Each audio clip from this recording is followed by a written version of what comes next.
25日目、歩き出すでー。おはよう。おはよう、イッチ。おはよう、早いね。おはよう、イッチ、よく眠れた？今日もご安全に。今日は午前中に海峡間で昼過ぎくらいに九州の予定やな。日没頃にはどっかのネカフェに入りたい気持ちやね。おはようございます。絶好の水族館日和ですね。下関。天気ええのありがたいな、ほんま。海峡間開くのが9時半か？それまで同時間潰すかが悩ましいとこやな。おはイッチ、昨日も言ったんやけど、壇ノ浦やメカリパーキングエリア歩いて入れるで、関門橋近くで見れるでよ。からと市場も覗いてみるとええで。多分会館前に着くから何かしら寄り道すると思うわ。あとくどいけど、からと市場行くなら早い時間な。食べ物なくなるし、店どんどん閉まるねん。からと市場で海鮮食べよう。おはよう、イッチ。ええ天気だ。今週最後、満喫してくれ。25日目。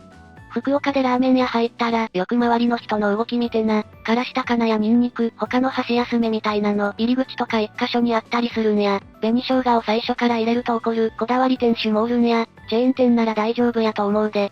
福岡では豚骨ラーメン食べる予定やから参考にするわ。一日を安全第一でな。まだ暗いけど街明かりがあるみたいでよかった。出た、協定フォント。イッチ、台風20号、イッチがこっちに帰ってくるときに影響あるかもよ。明るくなってきたわね。豚骨ラーメンにニンニク入れる派なら、スープは必ず一度飲んでからな。劇的に味が変わる店もあるで。綺麗はね。虹みたいに見える。日の出かな、や。とほみきさん、おはようございます。早い出立ですね。うつ病で医師からウォーキングを勧められているのですが、サボりがちな時にまとめサイトでここを知りました。元気をもらえます。残り少し焦らず無理せず頑張ってください。イッチおはよう、今朝も早いね。ご安全に。おはようイッチ、相変わらず写真の光の入り方がいいわね。今日もご安全に。イッチおはよう、本当終わりが見えてきて寂しい限り、最後まで油断せず行こう。海峡間のイルカショーの午前の部は10時30分からや、時間が合えば見れたらええな。海峡間のペンギンかわいいで。イッチファイトやで。みんなサンキューガッツ。すっかり明けたわね。どうか一日、最後までいい旅を。おはようイッチ、いよいよ九州入りかな？気をつけてな。おはようイッチ、とうとう九州入りか、今日もご安全に。おはようイッチ、北九州の八幡東区桃園に迷いイノシシやって、気をつけてな。北九州って結構都会じゃないの？イノシシ出るんか。街を歩けば銃が落ちているような地域やぞ、イノシシくらい出るわ。関門トンネルの地下に潜るところはエレベーターになってるけど、それはええんやろか。まあ、それ以外に方法ないからやむを得ないか。泊まったホテルのエレベーターを使うこともあるかもしれないし、その辺はいいんじゃないの？この橋は歩いてはダメなん？橋の歩きは無理や。景色良さそうやから惜しいな。高速道路なんや、2機が来るならパーキングエリアから見てな、近くで見れるで。北九州側からならメカリ神社もおすすめやで。ありがとうやで。イッチおはよう、今日はここで観光気分になれるやろな、楽しみ。関門神道の両側でスタンプをしてアンケートに答えると突破記念証もらえるねんて。東京から徒歩で来たって書いてビビらしたり。今週最後なんか？明日か明後日にはゴールできるかね。今週最後の日か、イッチ、また機会あれば山口に寄ってな。そろそろ橋見えてくる。いい天気やな、こっちは雨なのに。イッチの写真が晴れてると本当に安心するわ。今日も楽しい徒歩旅になりますように。奥の橋が例のやつなんか？そうや。てかうっすら見えとるな。橋見えてるで。豆の具合はどうや？ぼちぼちやな。おはよう、イッチ、今日もご安全に。おはようイッチ、今日も頑張ってね。毎日応援してるで。ゴールの瞬間には立ち会えんのが残念や。昨日の取り決めに賛同して今日ですという最後にします。本職さん来たら引き継ぎます。助かってたで、おかげさまで旅が楽しめた。今日最後までよろしくな。いよいよ本州脱出か、感慨深いな。海沿いのルートなら嫌でもからと市場行くやろ。海峡夢タワーには行くんかな？あそこまでは行かんのかな？九州見えるんやね。丸見えやで。さ。海峡ってこんな狭いんやなって。1キロくらいやしな、狭いとこは。狭いところは700メートルや。丈夫な人なら泳いで渡れそうやね。野生動物とか渡ってるんちゃう？鹿とかは渡ってそやね。関門海峡は狭くて流れが速いから事故が起こりやすい難所やで、何年か前も自衛隊の船とタンカーが衝突したで。しかもその激しい流れが朝と夕で逆になるんや。劣勢だった源氏は、その流れを待って、夕方に形勢逆転したんやで。人道まであと少しやん、いよいよか。九州がどんどん近くなってる。徒歩2機、今日も朝早いな。旅路もあとわずか、ご安全にやで。ワイが休みの日なら、唐戸市場で寿司おごってたんやけどな。冬場の唐戸市場はほんまにうまい。一致おはよう、今日も一日ご安全に。風波のクロスロード。なんかのタイトルみたいな名前だな。しかしマップで見てるといい道だな。もうすぐ仕事行かないかん。九州入りは見届けてられんな。ワイも仕事や。一致、西国街道終点の赤間ヶ関は、ちょうど海峡間のあたりやで。はいそろそろ平家の一杯水やで。それや、壇ノ浦の戦いで、息も絶え絶えの兵士の兵が、なんとか海岸にたどり着き、水を飲んだら真水やった。一息ついて、2杯目を飲んだら、すでに海水やった。いい写真や。アングル絶妙。そこの定食や、つい最近併用したんだな。なんか寂しいな、こういうの多いと。下関戦争のあれか。国道9号。おは一致。今日はステイ休日なんで、パソコンに貼り付きます。自分も旅してる気分で応援してるよ。最高のアングルやわ。美しい。壇ノ浦。太陽が美かおはよう一致、今日も一日ご安全に。旅日和やな、楽しいのが伝わってくる。いよいよ九州か、感慨深いな。一致の安全のために九州に入ったらストビューやめるやで、今日が最後や。おつやで。そっか、今までありがとう、おつです。がやめても他の人がやるけ意味ないかもだけど、昨日一致がゴールは一人でジーンとしてゴールしたいってお気持ち表明したやで、大量スネークを危惧してストビューやめるやで。お気持ちさせるストビュニキー偉い。一致みたいな長距離は桁外れでわからんけど、長旅のゴールは考えに浸りたくなるっていうのはわかるしな。合言葉、ゴールはネットで見届ける。一致おはよう、いい天気やな。今日は途中で楽しんでや。そろそろ唐戸市場やね。唐戸市場のフグ雑炊うまかった。カナとフグの唐揚げうまかったわ。唐揚げもええな。海峡間が9時半からならちょっと早いわね。やっぱり一致歩く速度速いわ。会館まで時間あるので少し寄り道。やったー、味わってちょ。市場ええな。地域の市場ってワクワクするわね。ここはもはやアミューズメントパーク。寿司、立ち食いもできるで。一致、朝ごはん食べた？ここで朝ごはんかな？ここでご飯食べれたらええな。くやええがな。朝ごはんなんだろう、ワクワク。なんか軽くつまめるもんあればいいわね。寿司はファーストフード、OK？朝からラーメン来そう。市場飯食べてほしいの市場2階に飯どころあるよ。安倍晋三の選挙ポスターあるけ？この時期だからいろんな街でいろんなポスター見かけたで。それも面白いやろな。こいつここの選挙区やったんや、みたいな。安倍晋山口なん。山口4区やわ。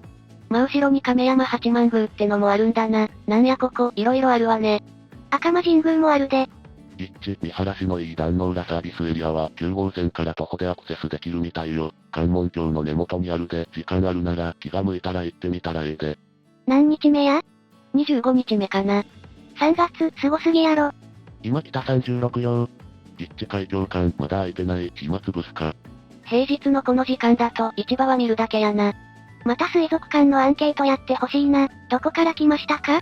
東京、何で来ましたか？徒歩。Y はまた水族館でクラゲアイス的なの食べてみてほしい。マリンワールドはゆっくり見られるペースで進んでるん。てか今日はまだつかないやろ。木曜日に全泊できるペース、リミットの金曜日にゆっくりできそうや。すぐそばにザビエル上陸の地があるとは。海やね。泳いでいけそう。浮き輪があれば Y でも渡れそう。下関の海流の速さと危険度意外と知られてないんやな。ここ、船専用の信号もあるくらい難所なんやで。そこからギリギリ巌流島が見えるやろ。ちょっと目を離した隙にもう九州上陸目前やん。ラーメンより安かった。服や。買ったんか。おお、フグ。一致おはよう、服。合成やな。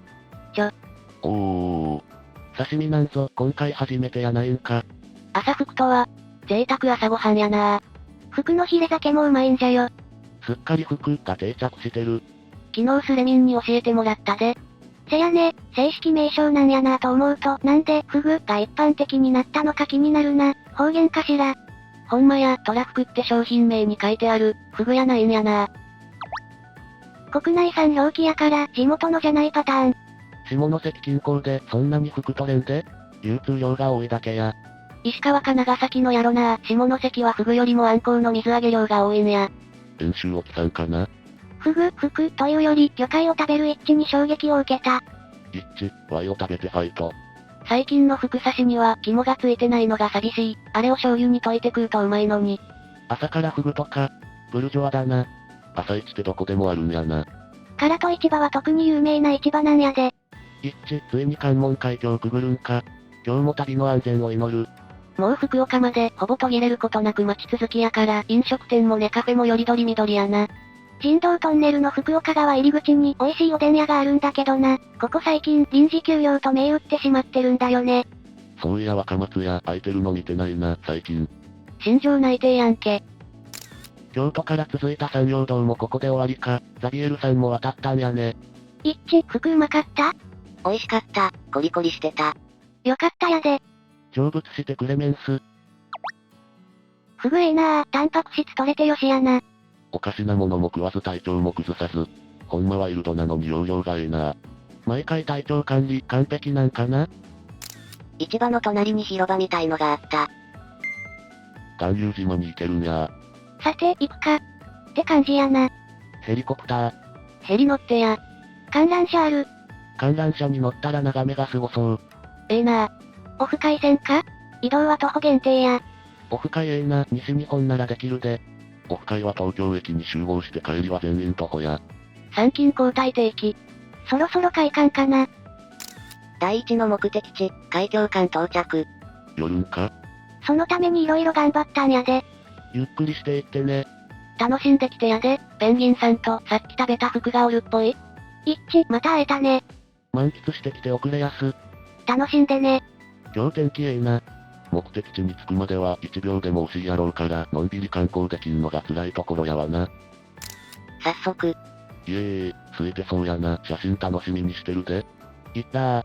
館内の皆様、ただいま東京から徒歩でお越しになりました方がいらっしゃいました。ぜひご覧ください。意外と安いイルカショー見に行くんか？高いなー。一律のくせに立派な料金取りやがって。くっそー、市民は半額なのかよ。おまけに夕方までやしな。おー、イワシか？うまそうだな。楽しんでやー。お魚に気をすおす。いらっしゃい。今日めちゃくちゃ空いてる。海峡館スタッフか？草。綺麗やな。密だな。わい、取られてて草。魚が好きなんか。チンアナゴがおるのはここやっけか？イルカのショー、やってるかな？こんな時期にショーでイルカに水しぶきかけられたらヤバそう。今来た3文字。海峡館。グフフグ。一致さんよっす。こんなもの楽しめるなんて、一致は幸福者やな。一致が一番好きな魚はなんなん？恋？特別展示とか体験とかできるんやな。このスレはお魚に監視されています。一致が楽しんでるの、なんか嬉しいわ。九州入ったら数日でゴールだし、今日は海峡館で夕方まで一日ゆっくりするん。一致、スマか浅虫でイルカ触らなかったっけ？濡れたナスみたい、って言ってた記憶なんだが。触ってた。一致、本当水族館好きなんやな。ほっこりする。兄ちゃん。兄弟。草。ワイラが魚を見ているとき、魚もまたワイラを見ている。今来た。一致、山口県の海峡館、フグ見てる。フグ川よ。ペンギン握手イベント、今やってんのかな？チンアナゴおった。チンアナゴやんけ。ダイビングで見たけど、本当にそのままだった。海峡館は記念メダル販売スポットなのに、どこを探しても自販機がないことで、マニアの間では有名な水族館やで、時間あったら見つけてみ。メダル2機？自称するのは恥ずかしいけど、まあせやな。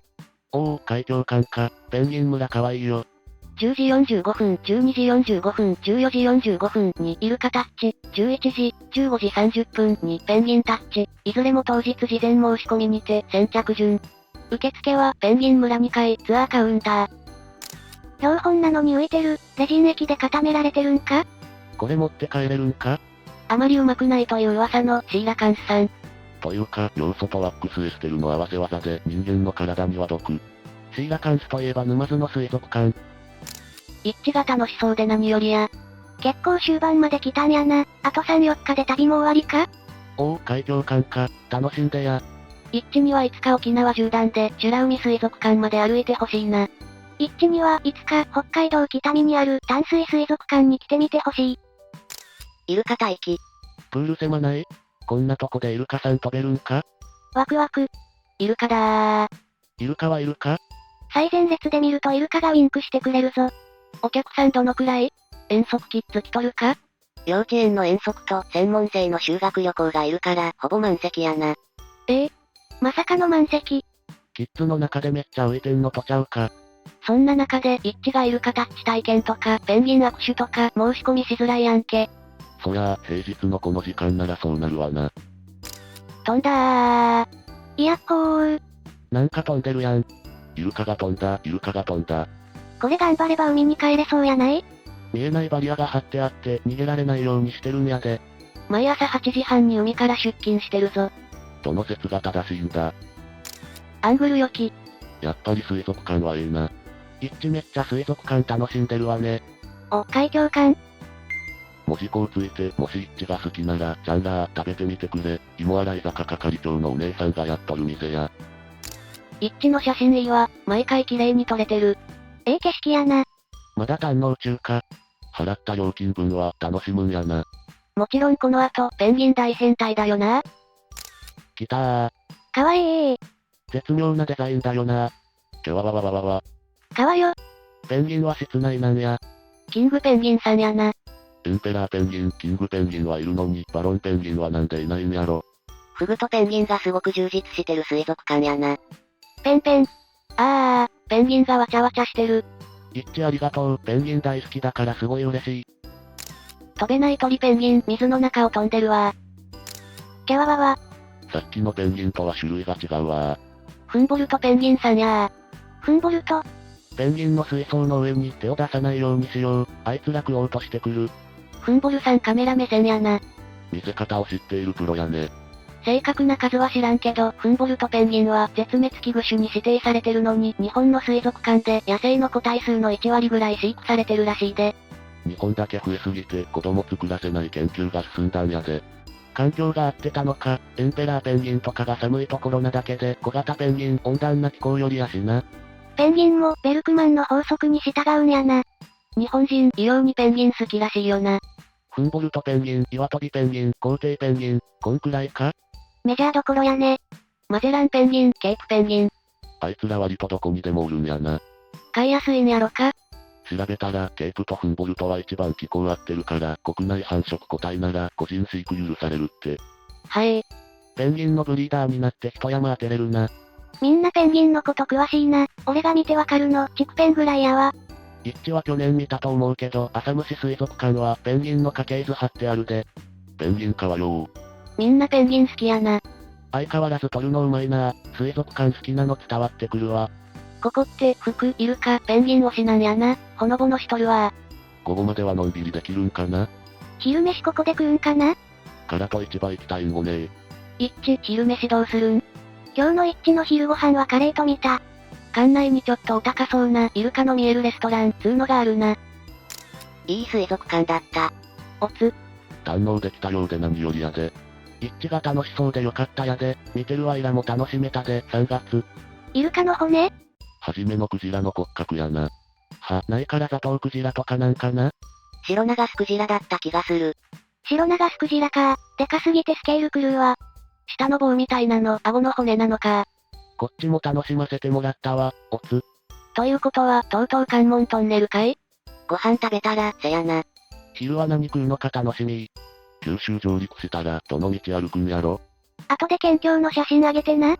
そういやメダル、ないのかな？自販機は見つかったんか？どれ買うたん？買ってない。これが探しても見つからないというメダル自販機なのか。3月、よく見つかったな。買いに行かな。子供の頃、東京タワーかどっかで作ったけど、すっかりこういうの見なくなったな。スタンプラリーがメインになってる感じやからな。安いな。スカイツリーで鬼滅の刃のメダル売ってたけど、800円ぐらいやったぞ。右のちっちゃな方が気になる。打刻機やね。日付と名前を入れられるやつやで。いや、すまんがその右のぬいぐるみの方や。ワイもチャリカ徒歩で地味な旅しよかな。思い立ったが吉日やで。休み取らなあかんからな。でもマジでやりたくなってきたわ。日帰りでも十分楽しめるから、まずはそこからどうや。いよいよ九州上陸か。トンネルどんな感じなんやろ。景色ないし、辛そうやな。ご飯食べます。ご飯来たー。朝も昼も食べてくれるなんて。何ご飯やこれ。これは、貝汁と穴子飯？福飯と福汁。うまそう。昨日の貝汁とか広島のお好み焼きとか、地のもの空気買増えてない？そういえばそうやな。あと多分、同じものを連続で食べる癖があるねんな。お好み焼きしかりうどんしかり。ワイもその癖あるわ。気に入ったら何度も食べたい。ご飯タイム。ご当地飯来たー。どこのお店なんやろうか？ここかな？地元ご飯やん。うまそう。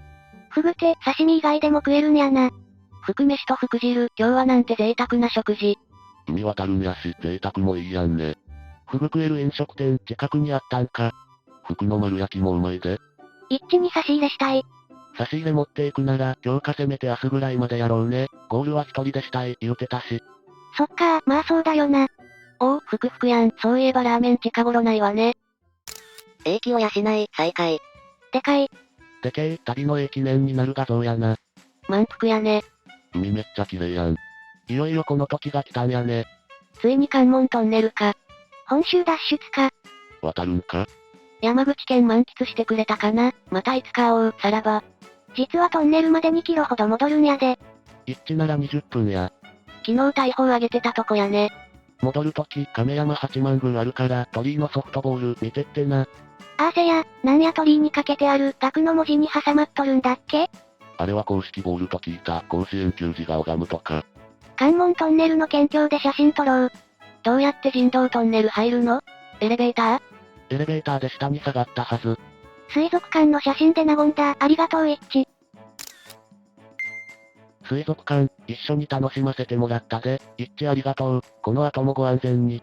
山口はほんまええとこなんや。ええ感じにのんびりしとるし、海のもの山のもの、何食ってもうまい。宣伝が下手やけど、ええ温泉もええ観光地もいっぱいあんねん。一致がええ印象持って帰ってくれると嬉しいわ。またおいでませ、山口。昼休みに覗きに来たが、寄り道してたか、今日はどこまで行けるかな？福岡着いたんやないのか。関門トンネル越えて海峡間を堪能して、服と服を食べて、今からトンネルに向かっとる途中やで。人いないな。今来た産業。海峡間満喫済み、関門トンネル向かう、一致。唐戸市場、海峡間、これからトンネルへ。差し入れいただいたやで、3月。ナイススネーク、ナイススネーク。ナイススネーク、 2期頑張ってな。ナイスネーク、ナイススネーク、山口県ラストかな。山口スネーク多いわ。ナイススネーク、ナイススネーク。ナイススネーク。トンネルで待ってるスネークいそう。あそこ自転車も引いて通るんやなかった？立ち止まっておしゃべりは迷惑になるやで、通路ではスネークせん方がええかも。せやねん、ただで入れるから中ではやめてほしいで。一致と一緒に歩けばええんやで。本州ラストスネーク民やな。来た来たー。左の鳥居が気になるんよ。立石稲荷大明神。いい景色。今日は天気も良くて、文字川も綺麗に見えるから、ぜひ景色堪能してください。橋が近づいてきたということは、トンネル入り口ももう少しやね。差し入れいただいたで、3月。間に合ってよかった、頑張れ。お疲れナイススネーク。ナイススネーク。ナイススネーク連続。ナイススネーク。本州ラストスネーク。ナイスね。ナイスね。ナイススネーク。ナイススネーク、山口民多いな。何気に山口スネーク多くて草。さすがにここやとスネークおるな。まだスネークおったんかい、ナイススネーク。ナイススネーク、九州入りまでわずかやな、感慨深いで。トンネルの入り口と出口でも待ち構えてる人いそう。九州へ向け。おお、ついに来たか。とうとう。ついにやってきたわに。いよいよ最終章へ、気ぃつけていってらっしゃい。トンネルでもスネークがいそう。さよなら本州、こんにちは九州。いよいよだね。来たー。ででーん、大クックー。すわ、九州へ。県境の写真待ってるでー。ここまで来たね。今起きたけど、ついに九州か。いよいよ来たわね。朗報、東京駅の西側の本州全域、徒歩圏内。九州横断の開始。山口民スネーク、お疲れ様でした。来たわね。ラスボスのところに行く感じがある。一致、また食べに来てくれメンス。関門トンネル何キロくらいや？ 780メートルやね。思ったより長くないんやね。小さい頃は立ったんやが、めちゃくちゃ長かった気がする。一致の写真はいつも人が写ってないのね。一致グッバイ、また山口来てな。平日の昼間は人道吸い取るんやろか？ジジババだけやと思うわ。一致、関門海峡独り占め。無人かな？もう通ってる。県外じゃないんや。今昼休み、九州上陸のリアルタイム間に合った。せめて福岡突入までは見ていたい。一致は人を撃つ3天才やわ。うおー、県境を飛び越えろ。関門海峡は通行料あるんか？歩行者はただ。虎ノ門駅と虎ノ門ヒルズ駅間の通路もこんなんだぜ。これが最後の関門やな。関門海峡高に。九州、カモーン。東京駅を出発して25日目、九州上陸、福岡県、突入。来たー。うおー。九州上陸おめでとうやで。阪急ベリーマッチ。うおー。我が福岡県へようこそ。九州入りおめでとう。おめでとう。おつおつ。やったー。すげー、おめでとう。おめでとう一致。来たー、おめでとう。九州来たー。うおー。おめでとう。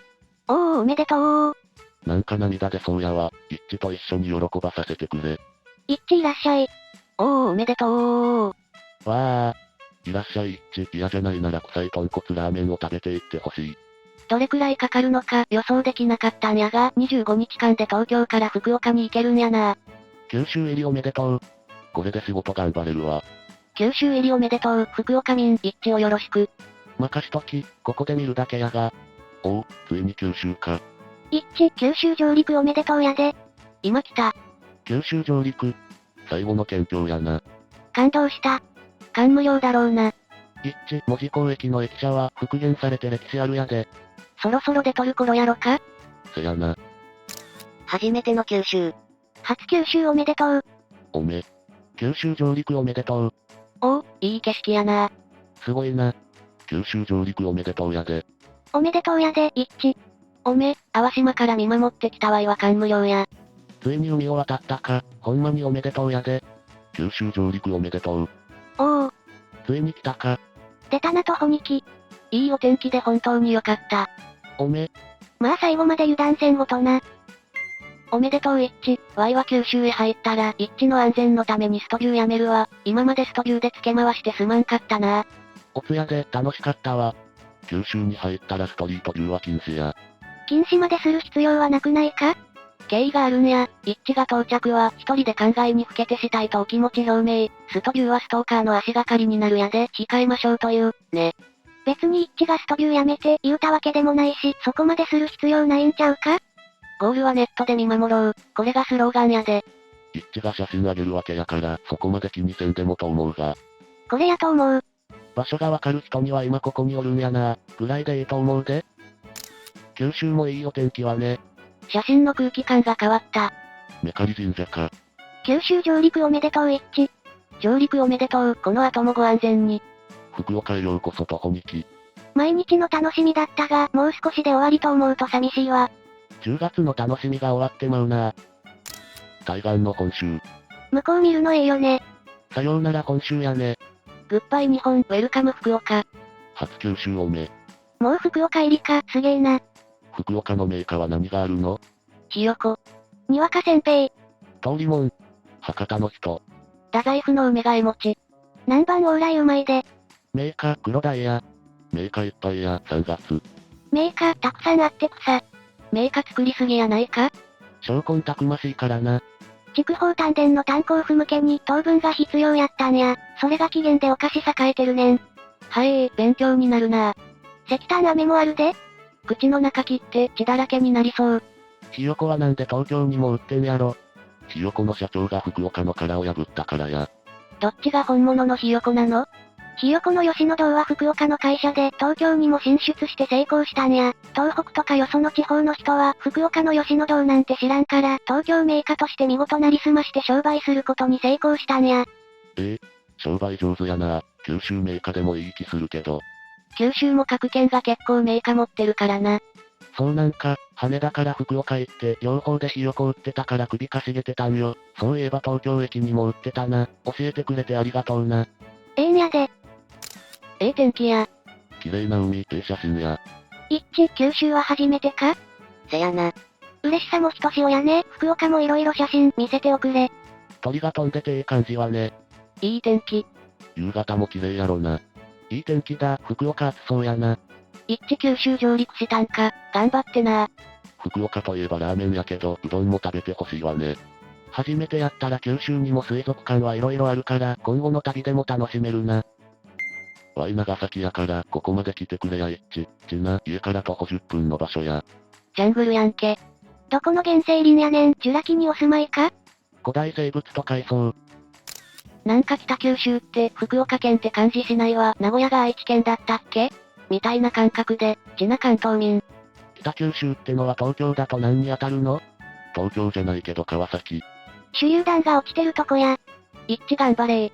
リーマンが東京から福岡出張でひよこを手土産にってありそうやんな。いや絶対あるやろ。あるあるやな。でもうまいから問題ないねん。それやりそうになったで、東京バナナにしたわ。メーカーやないけど、肩パンも食ってほしいな。携帯食としても便利やで。糸島だけど、ドラキング生が好き。ごぼ天乗ったやわ麺食べたい。ローカルの名産品の話になるとみんな毎回わさわさするわね。で、おすすめのメーカーは一体どれやねん。マジで美味しいぞってやつ。Y 的には、通りもんと南蛮往来やな。一番売れてるのは多分、通りもん。うまいのは博多の人。地元に九州物産展あったら、通りもんと博多の人買ってみるわ。3月。麺べい食ってみたい。うまいで、今いろんな味があるけど、普通の麺べいが一番うまいと思うで。もうちょい足伸ばして、佐賀まで来ないか？ここめっちゃ綺麗やで。佐賀にもこういうのあるのか、京都でめっちゃ混むところかと思った。京都の瑠璃公園に似てるな。綺麗やな。これは山口民の俺でもわかるわ。どことは言わんが有名な羽揚げ橋やね。例の羽橋やん。羽橋か。文字工レトロかな。北九州でマジでうまいと思ったんは、給食で出るっていうムースやな。一時期全国のセブンで売りに出した時、これが噂の、と思った。九州上陸おめ、北九州つったらあれだろ、実際のネジみたいなチョコ。もらったことあるわそれ、ついつい回しちゃって手が汚れる。バナナ？バナーナ。発祥あるの、面白い。今日は小倉のネカフェとかかな。門司港駅来たー。ここ行ってみたいと思ってたんだ。なんや西洋的でええやねー。一致無事九州上陸したんやね。お疲れ様や。門司港駅は趣があって、なかなか渋いよな。重要文化財の現役駅舎って東京駅と門司港駅だけなんよな。マジか。レトロには寄らずか。一致ほんまに晴れ男や。門司は駅だけやなく海沿いの建物もレンガ造りでなかなか趣あるわ。名家って名産とは別だよな。福岡名産って何があるん？からし明太子。それか、忘れとった。博多あまおう、巨峰、長ナス、山川みかん。フルーツ多いやねー。その中でナスの存在感たるや。大間のタケノコ。一番有名なんはイチゴやろうね。ソウルフードってある？名古屋だとスガキ屋みたいな。一蘭、一風堂。むっちゃんまんじゅう。梅貝餅もうまいで。かわ焼き。それこそ、うどんやろうな。福岡、ウエストのうどん、牧のうどん、稲葉うどん、北九州、助さんうどん。ウエストと牧のうどん、どっちが人気なんや？街中に多いのはウエスト。九州ってうどん文化なんか。うどん食いたくなったわ。近場の丸亀で食ってくる、3月。うどん発祥の地やからな。わいはラーメン派やけど。うどん発祥の地やったんや。テレビ番組の影響か、この頃の福岡はラーメンよりうどんが熱いからな。北九州入りおめでとうやで、夕飯ごちそうさせてほしいわ。福岡ではスーパーにからし明太子が数種類あるけど、他地区ではそんなに種類ないって聞くで、時間あったら福岡のスーパーで明太子見て、福岡感じてな。3号やなくて小倉駅方面やな。ところで今日はどこまで行くんかね。確か宿は取っていないはずや。快活、八幡桃園あたりじゃないかと思っとるが。小倉よりもうちょい先まで行きたいんやが、いかんせん土地勘も距離感もさっぱりだから、まだ未定やねんな。気をつけてや。八幡か黒崎あたりまででどうや？八幡まで行けば、明日は福岡まで行けるのう。快活なら、小倉八幡黒崎にあるわね。ごま？八幡桃園と八幡黒崎がある。桃園の方が最短経路に近いな。八幡まで行くのは大変そうやわ。戸端に泊まれるとこあればええんやけど。今日八幡、明日新宮、香椎あたり可能？ルート的に和白の快活がちょうどいい場所やな。そこ、臨時休業中らしいって、いくつか前のスレで言ってた。なるほど、ほなら3号線沿いの下原にある快活でどや。明日到着？明後日なら仕事休みだからねぎらいに行くやで。綺麗なゴシック様式のチャペルがあるで、その辺。上伊東津の方行けば、黒崎まで射程圏内やろか？南回りはアップダウンきついが大丈夫かね？海岸の鉄道沿いの方がいくらか楽や。確かに鉄道沿いルートもいいと思うが、一致の見客ならこっちもありやと思うで。安宿も調べて差し上げて。まあ、快活やなくてもカプセルホテルとか、ネカフェは他いくらでもあるからな。地元住民だけど手伝えることある？多分今、文字当たりだと思うけど、小倉からはどのルート通るのかな？県道296で3号線合流と予想。八幡の快活までは約4時間。今日、どこまで行くのかな？明日、一気に福岡に来たい。右手に海があるってのが新鮮やな。ずっと左手に海あったもんな。実感がこもってるわね。一致が言うと考えがあるで。今右手に見えるのが巌流島や。はい。今日八幡に着くとして明日は宗像まで、明後日にカシーって距離じゃないかね。29日到着と予想。あ、カシーは行き過ぎか、JR 線のつもりで書いてたで。八幡の快活から和白駅までで44キロ。一致ならそのまま行くやろ。見客やな、山が多いけど行けそうか？大した山はないで。自転車で博多まで行った時に、恵比寿あたりがきつかった思い出があったんや。岡垣町から赤間までに2、3キロの小さな峠があるが、一致のこれまでの歩みを考えるとへでもないと思うで。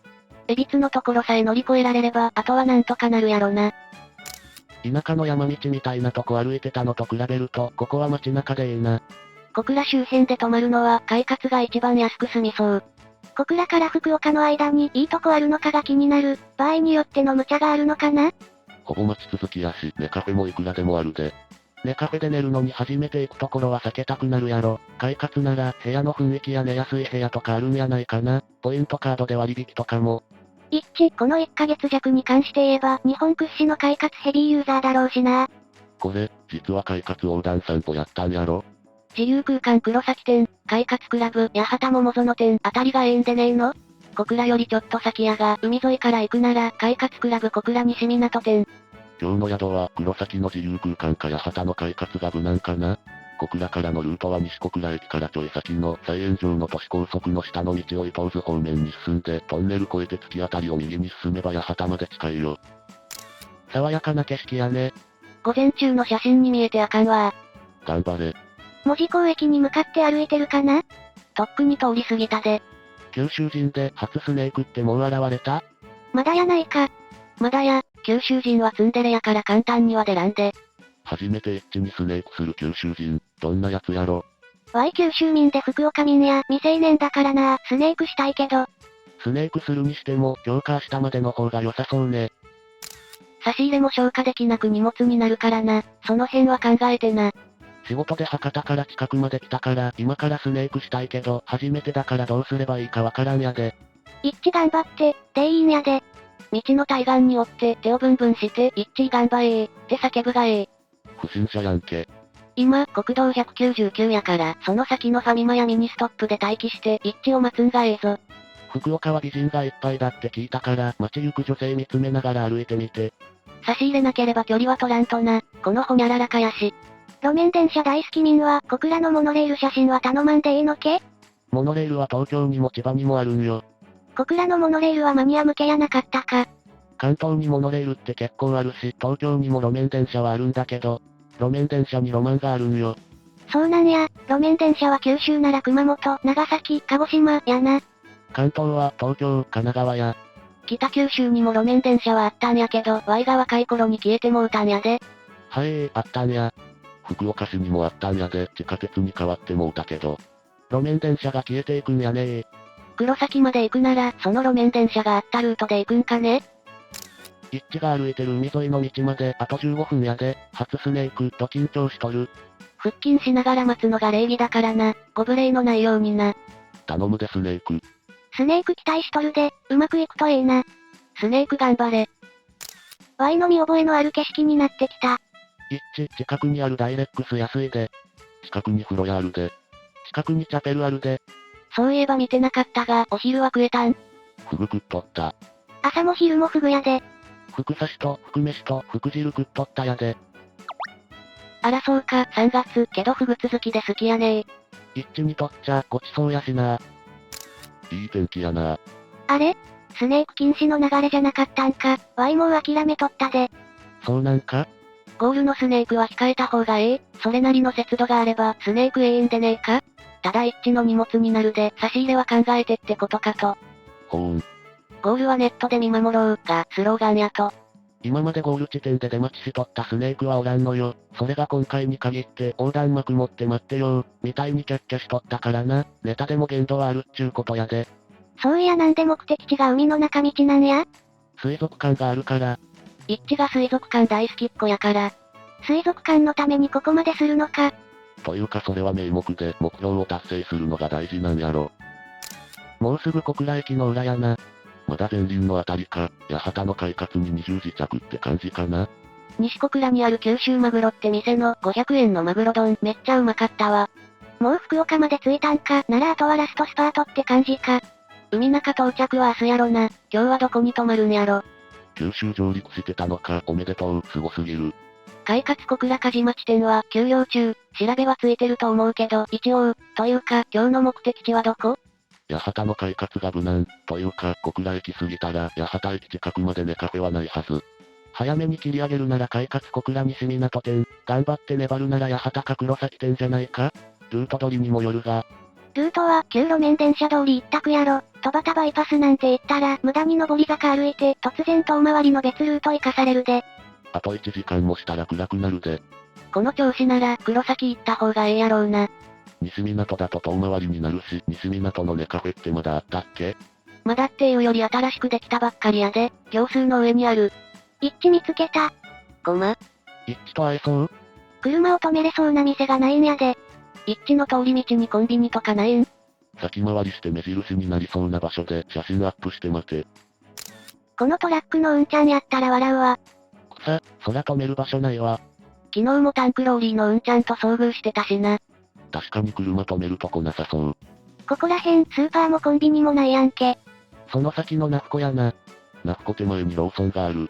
差し入れいただいたやで、3月。ナイススネーク。頑張った、ナイススネーク。ナイススネーク、無事会えたんやね。スネークク。スネーク。久々なナイススネーク。ナイススネーク。九州初スネークや。ナイスネーク。九州お初、ナイススネーク。ナイススネーク。ド緊張初スネーク、ありがとうやで。ナイススネーク、おつやで。ナイススネーク。スネークは何をプレゼントしたんや？セブンの安納芋羊羹、栄養ドリンク。ナイススネーク。片手間に食べれるいいチョイスやな。ナイスチョイス。しかも疲れた体にあんこがいいらしいで。芋羊羹うまそう。おすすめ行動食やね。疲れた体に効く差し入れ、ナイスやで。ナイスね。お互い、失礼いたします。ペコペコで解散してくさ。靴やなくて芋羊羹で草。名刺交換かな？安納芋羊羹はうまい、ナイスチョイス。お名刺頂戴いたしますあ、これはとほにきさん。平素よりお世話になっておりますペコペコ。草、でもナイス安納芋羊羹やで。今日の一致には甘味が足りんかった。ナイスチョイススネークやで。街っぽくなってきた。いよいよ駅前やね。車、気をつけて。旧電車通りだと戸端ぐるっと回るから遠回りになるぞ。多分、県道296から国道3やと思う。旧路面電車通りなら坂は多いけど、戸端の街、ショートカットになるからええと思うで。もうそんなとこまで。小倉の街やね。町や。そごうや。旧そごうか。米町あたりかな。モノレールが見えてきたな。もう小倉駅のすぐそばやな。あまり暗くなってからは動かない方がええだろうし、さっとご飯食べて、八幡の方へ向かう感じやな、今日は。土地勘ないみたいやし、それが正解やと思うで。よっしゃ、スネークに行くわ。夕食は大町商店街がおすすめや、だるま堂とかまだやってるやろうか。徒歩に暗くなったら小倉の大通りから裏には入ったらダメやで。特に駅の南側の裏通りはダメやから気をつけてな。なんでダメなん？そら修羅の国やし。言うて日本じゃろ。純粋に治安が悪いんや、梶町、魚町とかは特にな。アーケード街の横道のこと？丹賀とか？丹賀もやけど、梶町、魚町、古千場あたりやな。ワイも小倉のとっもからそこの裏通りは歩くなって言われてる。3号線、歩道なくなるし、店も消えてくのでやめた方がいい。地名言われても土地勘ないとピンとこないけど、要するに明るくて人通りの多い道を歩こうってことやろ？夜は出歩かない方が賢明やと思う。夜は出歩かん方が良さそうやな、全体的に。どの道が安全か地元民教えた方がええかも。一致気をつけろ、あれよあれよとソフトバンクファンに染められてしまうぞ。知らんけど。小倉駅到着やな、お疲れ。今日早いなもうちょっと行けそうやね。小倉駅、やたら立体的でかっこええんよな。モノレールがぶっ刺さる感じで。小倉駅からマリンワールドまで60キロ強や。お、一致の好きなアーケード商店街。人やべえ。一致ほんまアーケード好きはね。小月堂の前か。普通に大通りなら大丈夫。人多すぎ。大門から南の方に行く感じかな。そのまま直進したら、長崎街道スタート地点。長崎街道に行ったら、後ろ振り返ったらあかんで。みんな大げさすぎや、どこ通っても危険な通りなんてないわ。せやな、しかもコロナのおかげで外国人がいないから、過去一安全や。小倉の飲み屋街から外れたら、そんなに危険なとこはないよ。繁華街以外は、ただの地方都市って感じやからね。右折すると井筒屋デパートやね。いきなりステーキがあるで。活気があるわね。一致小倉の街満喫しとるわね。一致の画像がかつてない人の多さやな。ずっとアーケードなのすごい。北九州は八幡製鉄があったから、全国からお金を稼ぎたい人が集まってできた街だよ。今は衰退中。はい、教科書で習ったとこや、八幡製鉄、テストに出たわ。なんで八幡に日本初の製鉄所ができたかというと、川の上流に筑豊炭田で石炭がめっさ取れたからや、それを燃料に鉄を作ったんやな。さては、旦が市場目指してるな。丹賀のちゃんぽんがうまい、夕方だし、ほとんどの店は閉まってそうやけどな。時間的にしゃあないわね。旦過市場で飯食うなら、入り口付近の丸和前ラーメンか、奥にある鶏カツ丼の店が無難。なんて読むん？丹か？丹杉？旦が、なんや見たか感あるやん。まだ先の話だけど、マリンワールドから博多空港に行く途中に、博多元気いっぱいってラーメン屋があるから、タイミングが合えば行ってみて、行ったら高菜を先に食べてみて。高菜食べてしまったんですか？の元ネタの店なのか。今高菜置いてないし、写真バンバン撮っても怒られないよ。とりあえず快活へ。やっぱそのルートよな。やっぱり伊東津経由やね。伊東津で伊東津なんやな。河原口三萩野から西に行く感じかな。右手に TOTO ミュージアムがあるで、トイレの博物館や。TOTO ミュージアム行きたいな。地元民としては、治安よりも車に気をつけてほしいやで、横断歩道の信号が青でも油断せんでほしい。一言応援しようと思って、井筒や丹過近辺を車でぐるぐる回ってるけど、会えないな。勝山公園の南あたりやない？とうとう横の橋が無難やと思う。地元民応援。今回は残念だが縁がなかったってことで。まだいるか知らないけど、昔は戸端にジャバザハットみたいな女性のスネークがいたので気をつけてな。ほう、わしは新宿のジャバザハット知っとるで。快活や旗店の近くに、桐生ってラーメン屋があるで。一致には何か美味しくて精のつくもの食べてもらいたいわね。まあ、本人が食べたいもん食べればいいと思うけど、傾向としてラーメン多いからおすすめしてしまうわね。晩飯がラーメン一択で草。とうとう出たわね、豚骨ランド。高架下にレンガ造りのポンプ場がある場所かな？撮影からアップまでの時差わからんけど、やっぱ九州まで来ると関東より日没時刻、だいぶ遅いんかね。東京は4時53分、福岡は5時30分くらいやで。3月、こっちはもう暮れてるもんな。もう九州に上陸した？下で今北九州。いよいよ北九州まで来たのね。今シーズンも終盤やね。徒歩2期ご安全に、最後まで頑張れやで。マリンまであとどんくらいだっけ？近いと距離感わからんくなってきた。50キロぐらいやな。近くはないが、一致なら1日で行ける距離やね。到着しても時間的に閉まってるやろうけどな。近いと思ってしまうのは、きっとすでに毒されてるからはよね。普通に遠いわ。その気持ちわかる。北海道民が近くに買い物行く。100キロ以内が近く、みたいな。一致、八幡はカツが乗ったちゃんぽんを食わす店があるようやで。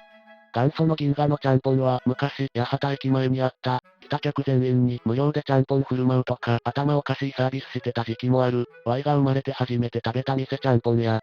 どうやって利益出しとったんや？年一とかやで、人だかりがすごすぎて警察来てたりした。ああ、なるほど。黒崎で鉄鍋餃子食うたな。晩飯もやはりフグ尽くしかな。ちなみに黒崎は面白いバーが多いし、一致が多少飲めるなら連れて行きたいわ。カナダのバス停あるな。ここら辺のバスの系統、わかりにくいわ。日が暮れてきたわね、ご安全に。快活クラブ、八幡桃園店の少し手前に、うどんどころひじりってのがある。生姜天うどんや肉ごぼう天うどんがうまそう。夜の部は17時30分から21時。西の方はよくごぼう天食べるイメージあるわ。生姜もそうやけど、根菜類多めのイメージやわな。さつまいもとかもだが。柏うどん、プラスごぼう天、プラス柏おにぎり、プラスおはぎ、助さんはこれやな。わいは北九州行くと、助さんうどん。快活の300メートル程度先に助さんあるで。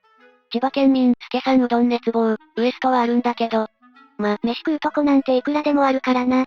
確かに。夕暮れはね。南小倉駅近くかな？暗くなったら車と自転車に気をつけてや。時に自転車は無灯火のアホが多いから。そうそう、周りをちゃんと確認してほしいわね。一致の神業的なタイミング選択の賜物やろうけど、いつも人や車映らん写真やから、日本に人おらんような気になってくるな。黒崎、懐かしすぎて涙出そうや。今、北九州かな？早いね。あと2、3日で終わるのか、見てただけだが、なんか感動するな。一致の歩くスピード的に見たら、もう目と鼻の先に感じる。そういや八幡駅から南に少し行ったら、皿倉山ロープウェイやな。そろそろ日没やな。一致の静かな写真が好きやで。撮るの毎回上手くて草。夕方の地方都市の風景って何回もいいな。八幡まんじゅうの鶴屋ってなくなってたのか。店はある、最近また復活したで。ほえー、マジか。朝方から日没までいつも綺麗に撮影してくれてていいね。明日、一致うちの職場の前通らんかな。まだ明るいんやね、西の方は。そっち側歩くなら椅子に座ったマネキン注意、初見はビビるかも。そろそろどっかの家からカレーの匂いでもしてきそうな時間やね。一致、お昼食べてから休んでないんちゃう？スネークもおらんみたいやし、少し休憩したら？まだ明るいね、東京はもう真っ暗や。マリンワールドゴールなら天神の方には来ないんだね。今やろな、博多には来るやろうけどな。残念。キロ次第やろうけどな、バスで帰るとか、もつ鍋に楽天地ならありかもな。そういや、一致どうやって帰るんやろな？ LCC7000 円弱、フェリー12000円、博多号15000円、新幹線22220円。飛行機やろ、安いし。まあ、本命ではあるけど、味気ないわね。博多号配信してほしい。博多号は過酷らしいからあかん。尻の肉が取れる夢を見るらしいからな。今が一番過酷やろ、すでに1000キロ歩いてん。博多号はどうでしょうの頃よりは快適になったってネットに書いてあった。そういや新しくできるところにこれじゃないから乳がんダム立つな。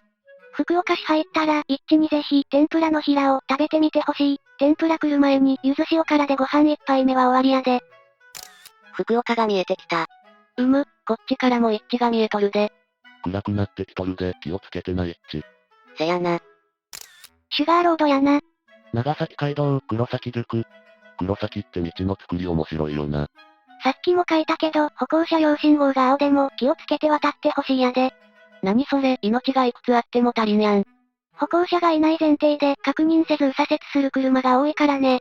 一致、今29日便のピーチ予約すれば、10時35、5890円から、11時40、5890円から、12時40、5890円から、17時30、9890円から、20時0、8690円から、やで。最安値なら片道6000円切るのか。残席次第で刻一刻値段が変わるで。飛行機取るなら、そろそろ頭の片隅に入れておかないとあかんな。ただし成田行きやから気をつけてな。成田便は安い、羽田便は高い。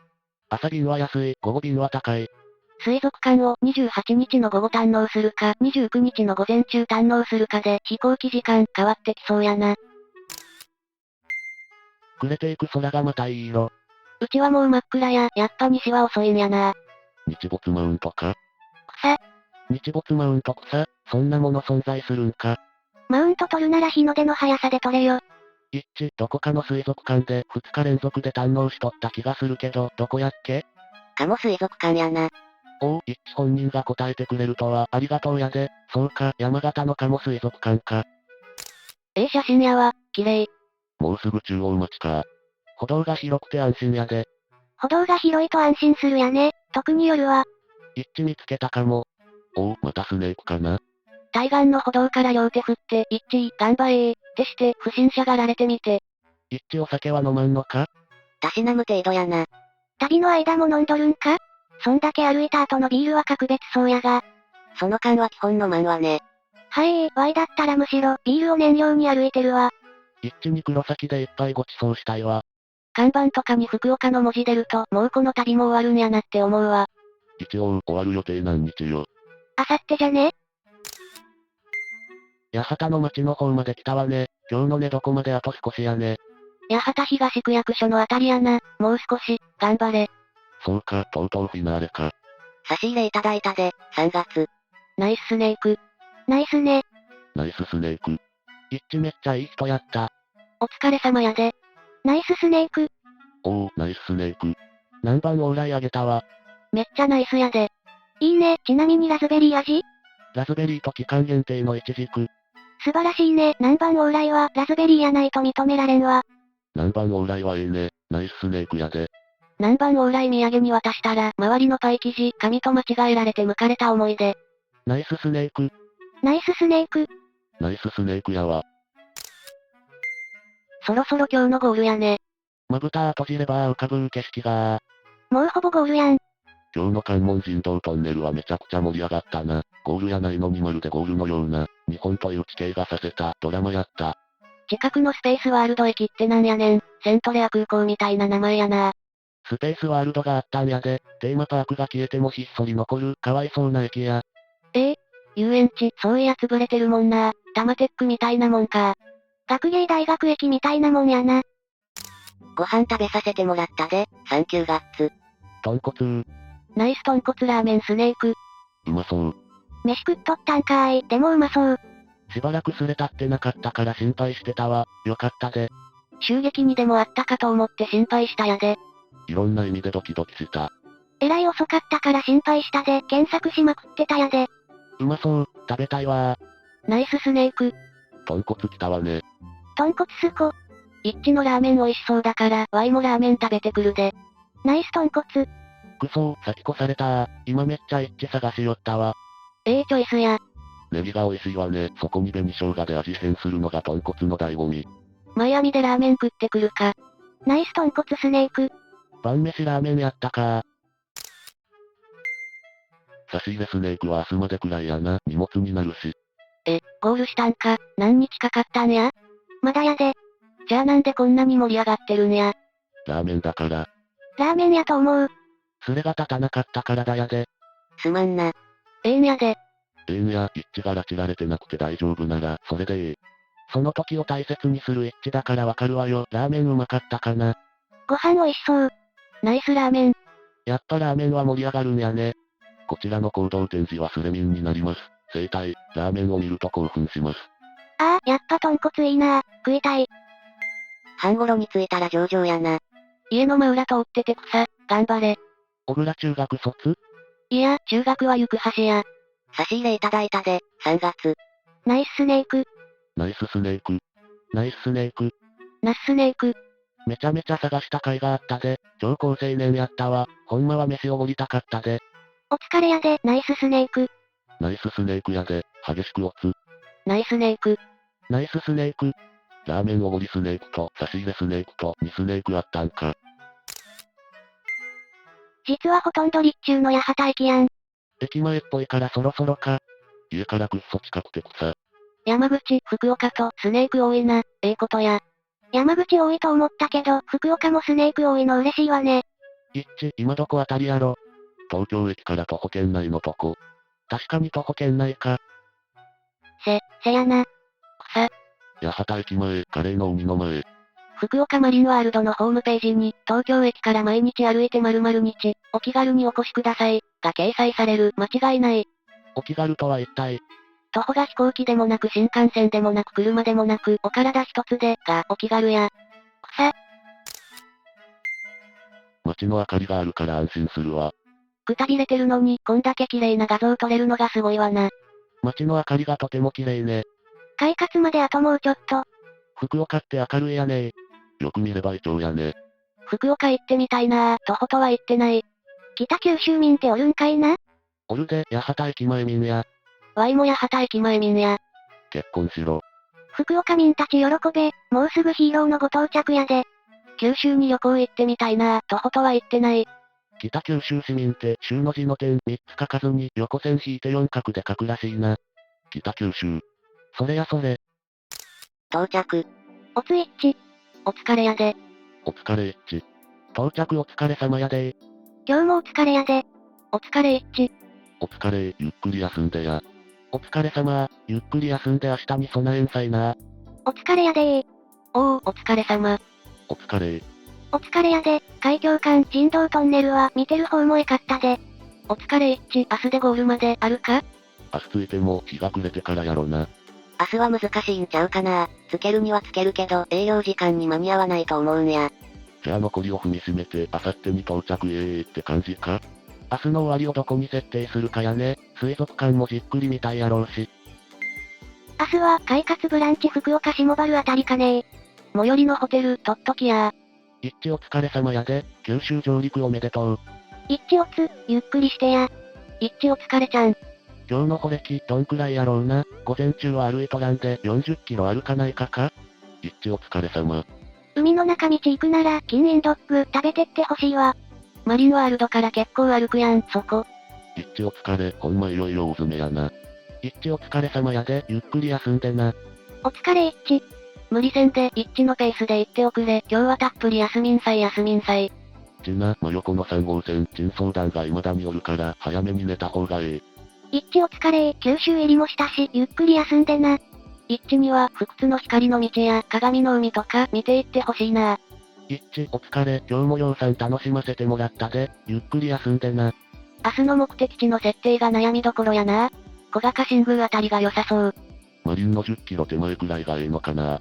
一致岡垣町過ぎた3号線の峠道通るなら、歩く場所気をつけてな。あの辺トンネルもあるし、迂回できんかね。迂回路はあったはず、車でしか通らんから、どんな道かわからんけど。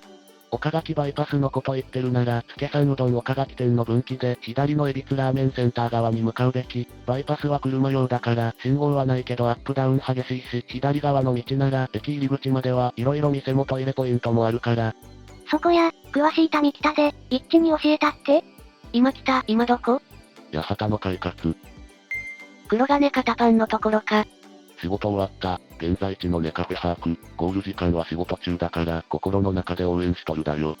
今日は一致、服のお昼ご飯に豚骨ラーメン、海峡間満喫で密度高い一日やったね。お疲れ様。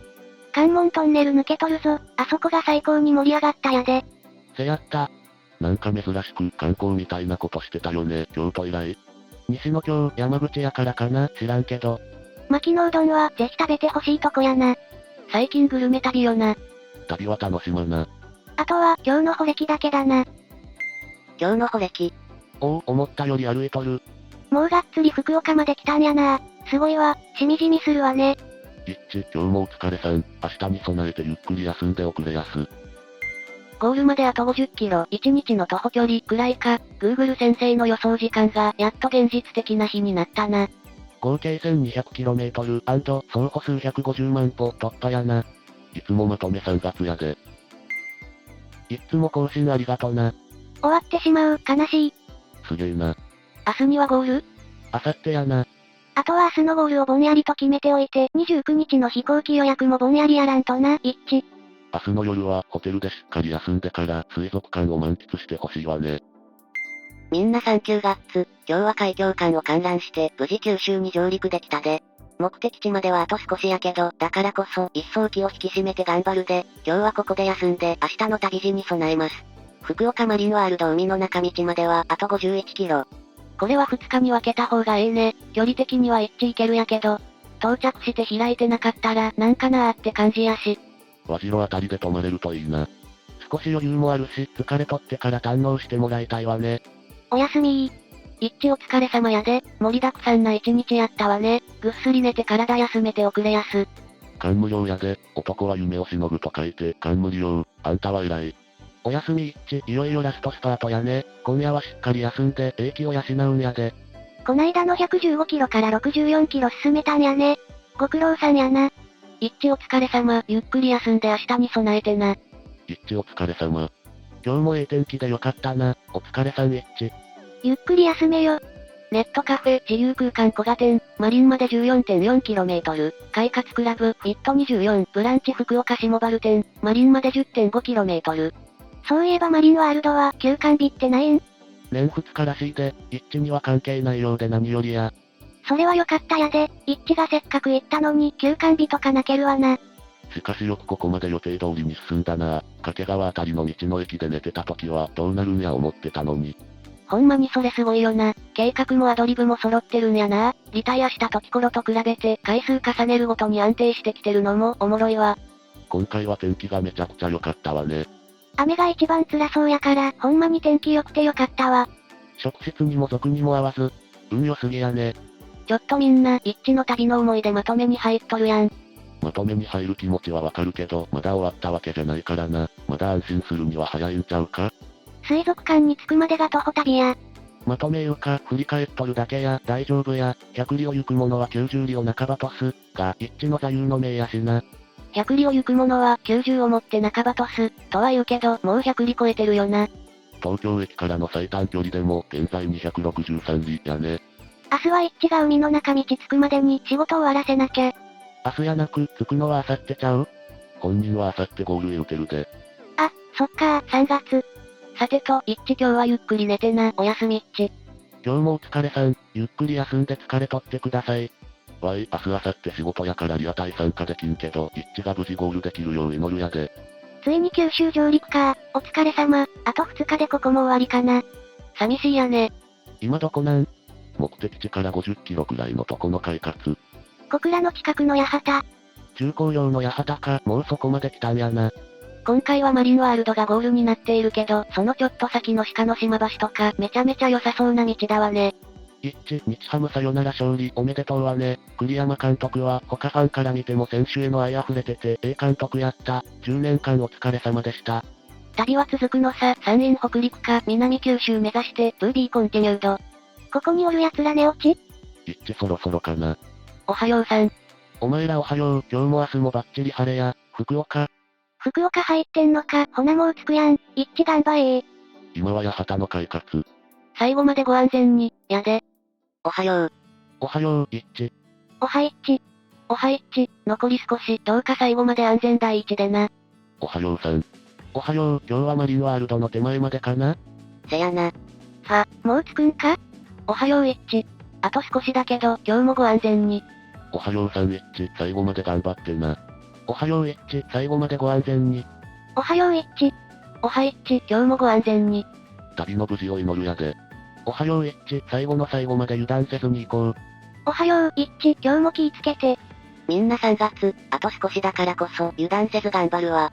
ずっと言われてるけど、天気良くてよかったよね。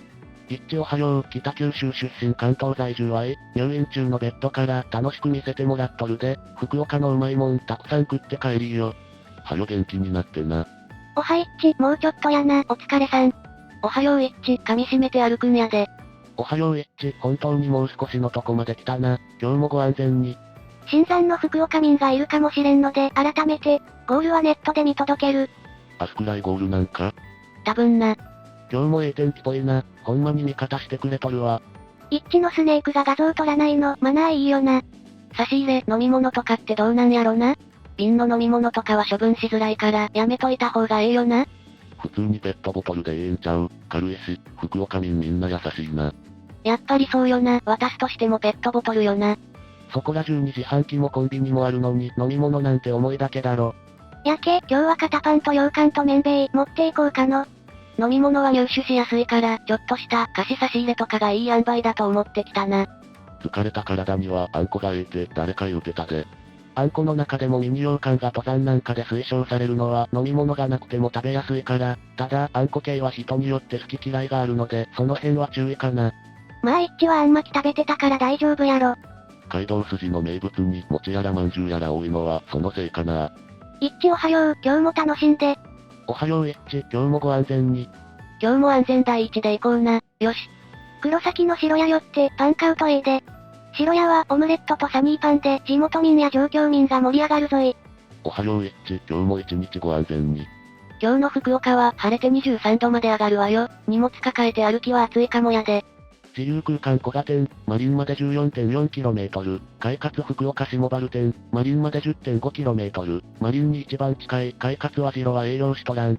快活はちょっと工程から外れるんよね。一致が決めるやろ。中心地ならビジホがあるのにな。まあ、参考にって書いただけや、わじろが営業しとらんのは伝えたい。おはよう一致、残り2日かな。最後まで怪我とかないように頑張るんやで、応援してる。おはよう一致、あと少しやな。おはよう一致、今日もご安全に。おはよう、最終盤、今日もご安全に。26日目。いってらっしゃい、お気をつけて。いったー。今日も晴れそう。昨日も言ったが、できれば今夜はホテルに泊まって、ベッドでゆっくり休んでほしいやで、さすがに疲れ溜まってるやろ。まあなんとかなるやろ。徒歩2期おはようやで、いよいよ旅も最終盤、最後までご安全に。しかし今回は、ほんま天気に恵まれたわね。雨で足止め食らった時間はなかったはずや。10月やからね。今日はもつ鍋か。今日も天気良さそうやね、終盤戦楽しんでな。あの看板めちゃくちゃ丸源っぽいな。まさか早速ラーメン。うわぁ、めっちゃ知ってる道や。もうすぐ反対車線に白屋やな。白屋って何？ソウルフード？黒崎、白屋ってググってくり、北九州民には懐かしの味や。おはようございます。今日も一日気をつけて。一致おはよう、今日もご安全に。なんだかんだ終わると寂しいよな。これ終わったら、次は春前か？一致ロスになりそう。模倣犯が出てくるから大丈夫や。模倣犯って、でも徒歩は無理としても、一致の旅路をトレスしたい気もするわね。道中食べてたあれやこれやをワイも食べてみたいんごねワイ一回やったで、50キロ歩いて足死んだ。それ以来、一致のこともっとリスペクトや。地図でゆっくり追えばええんやで。Google マップ追うの、マジ楽しい。店名が見えるくらいのスケールで、徒歩2期周辺見てると、いろんな店とレビューある。それはそれで面白いわね。ワイも歩きは無理やろうけど、人間やろうと思ったら何でもできるんやな。ってのは教えてもらった気がするわ。美味しいもの食べ歩きなら続くかしら。おう、ついに黒崎か。秋の空やね一致おはよう、今日も気ぃつけて進んでくれやで。そごう、井筒屋、閉館。今秋やなんか？大昔の黒崎そごうとかあった時代のこの辺りは賑わいもすごかったんやがな。都会感出てきたな。高い建物出てくると、ちょっと安心する。そのまま少しまっすぐ行ったら左手にある広松酒店でいっつもクラフトビール買ってるわ。本日福岡民は新たな知見を得る。すなわち、福岡市と北九州市は徒歩圏内。徒歩圏内の概念壊れる。東京福岡が徒歩圏内やからな。黒崎折を越えて恩賀に入ると今回最後の峠越えやな。頑張やでー。一致おはようございます。朝は寒いと思うがご安全に進んでな。一致おはよう、小倉は反射が怖いイメージやから気をつけて。北九州の反射はほぼ壊滅や、至って普通の地方都市やで。ならよかったわ。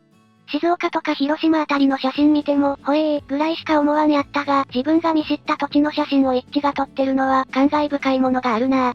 江戸時代なら伝説の飛脚になれそう。飛脚にも大名などの要人が使う高速飛脚と町人などの一般人が使うゆっくり飛脚がおったそうや、高速は現代のお金で100万くらいかかるが早い、町人が使うような飛脚は何ヶ月もかかるが数万ないし数千円くらい。高っ。なんや何人かで組んでやるらしいし、駅伝方式らしい、人件費や宿代も含まれとるでな。宿代かかるなら高くもなるか。あと、高速で伝えるってことは、よっぽど重要な文書だったりするんで、盗賊や山賊に襲われやすいで、要所要所に SP とか雇っとったかもなで、高い。なんか漫画で読んだな。脇差し持つの許されてる仕事が3つあって、飛脚がその1つなんやて。強盗おるから自衛のためなんやろね。届かないと歴史が変わるような文書も運んでおったろうし、ムキムキで手だれの人やったろうね。丈夫やないと無理よね。一致おはよう、今日も旅の安全を祈る。徒歩2期3号線は途中で歩道がなくなるやで、岡垣町入ったら気をつけてな。わかったで。黒崎から筑豊電鉄あるんやな。永野丸は今長野出身地なんだ。永野丸、初見で正しく読める人、0人説。恩賀川越えた先に頑固もんってラーメン屋がある。おすすめしたいが、人の好みに左右されるしな。一致ラーメンは昨日食ったようやし、うどんおすすめしたいな。助さんうどんは北九民のソウルフードや。助さんは汁の癖が強すぎる。ウエストにしとき。福岡駅の牧野うどん行きてー。うどんで言うなら、本日の宿予定、水亭とマリンワールドの間に牧野うどんがあるな。福岡三大チェーンの一角だし、その割に福岡、糸島周辺にしかないので、寄ってもらいたいね。小倉は黒田の領地やっけ？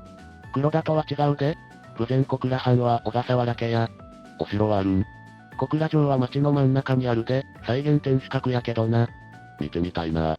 小倉城は現存、福岡城は跡地が公園になってる、舞鶴公園。福岡藩の参勤交代は33日かかったんや。手前のポールの先っちょがプーさんみたいや。プニキ。変わり果てた姿に。助さんうどんって店の名前なんやな。初めて知ったわ。福岡のうどんは麺のやわさもやけど、出汁の甘さに特徴あるやで。北九州から関東引っ越した後、久しぶりに助さん食べたら甘くて驚いたやで。どのくらい甘いんやろう、すげえ食べたくなったわ。丸源の肉そばも結構甘いが。福岡は醤油も甘いけんね。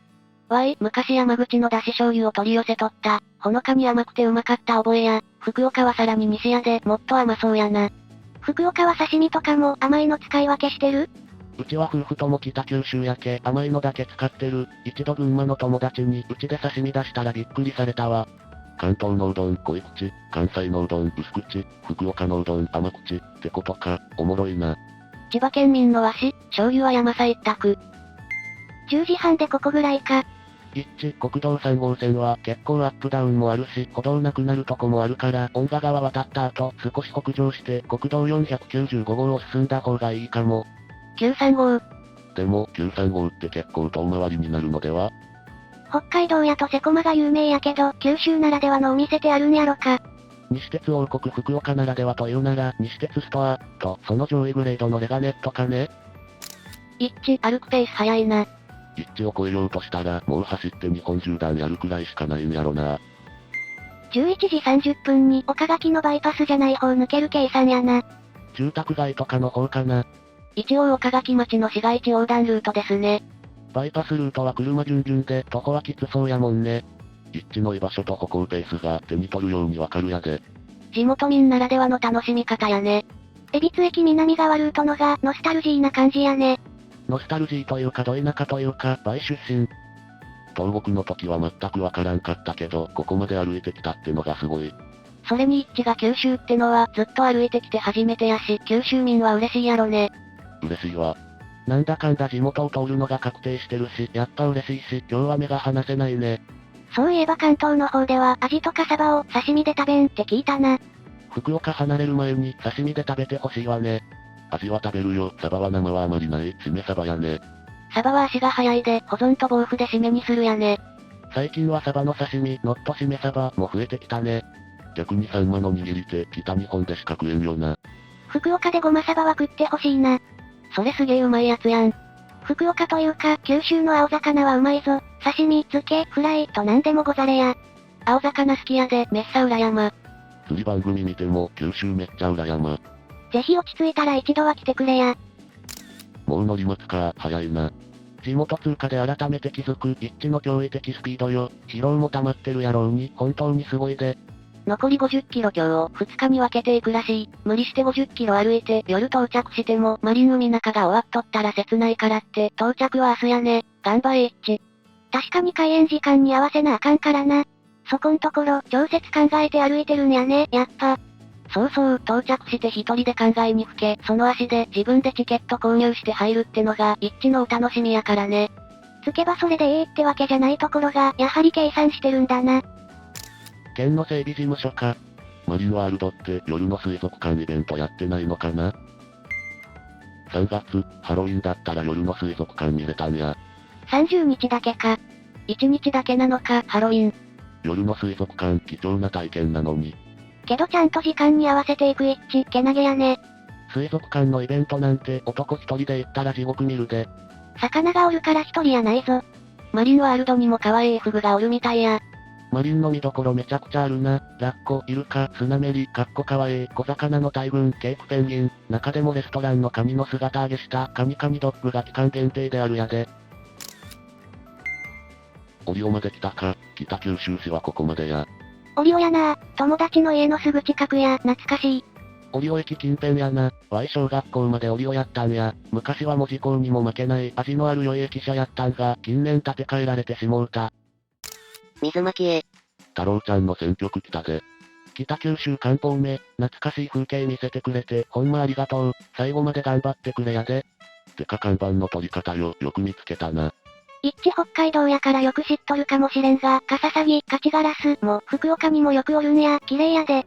エンジンかからんバイクみたいな音が上から聞こえたら、それがカチガラスや、黒と白の綺麗な鳥やで。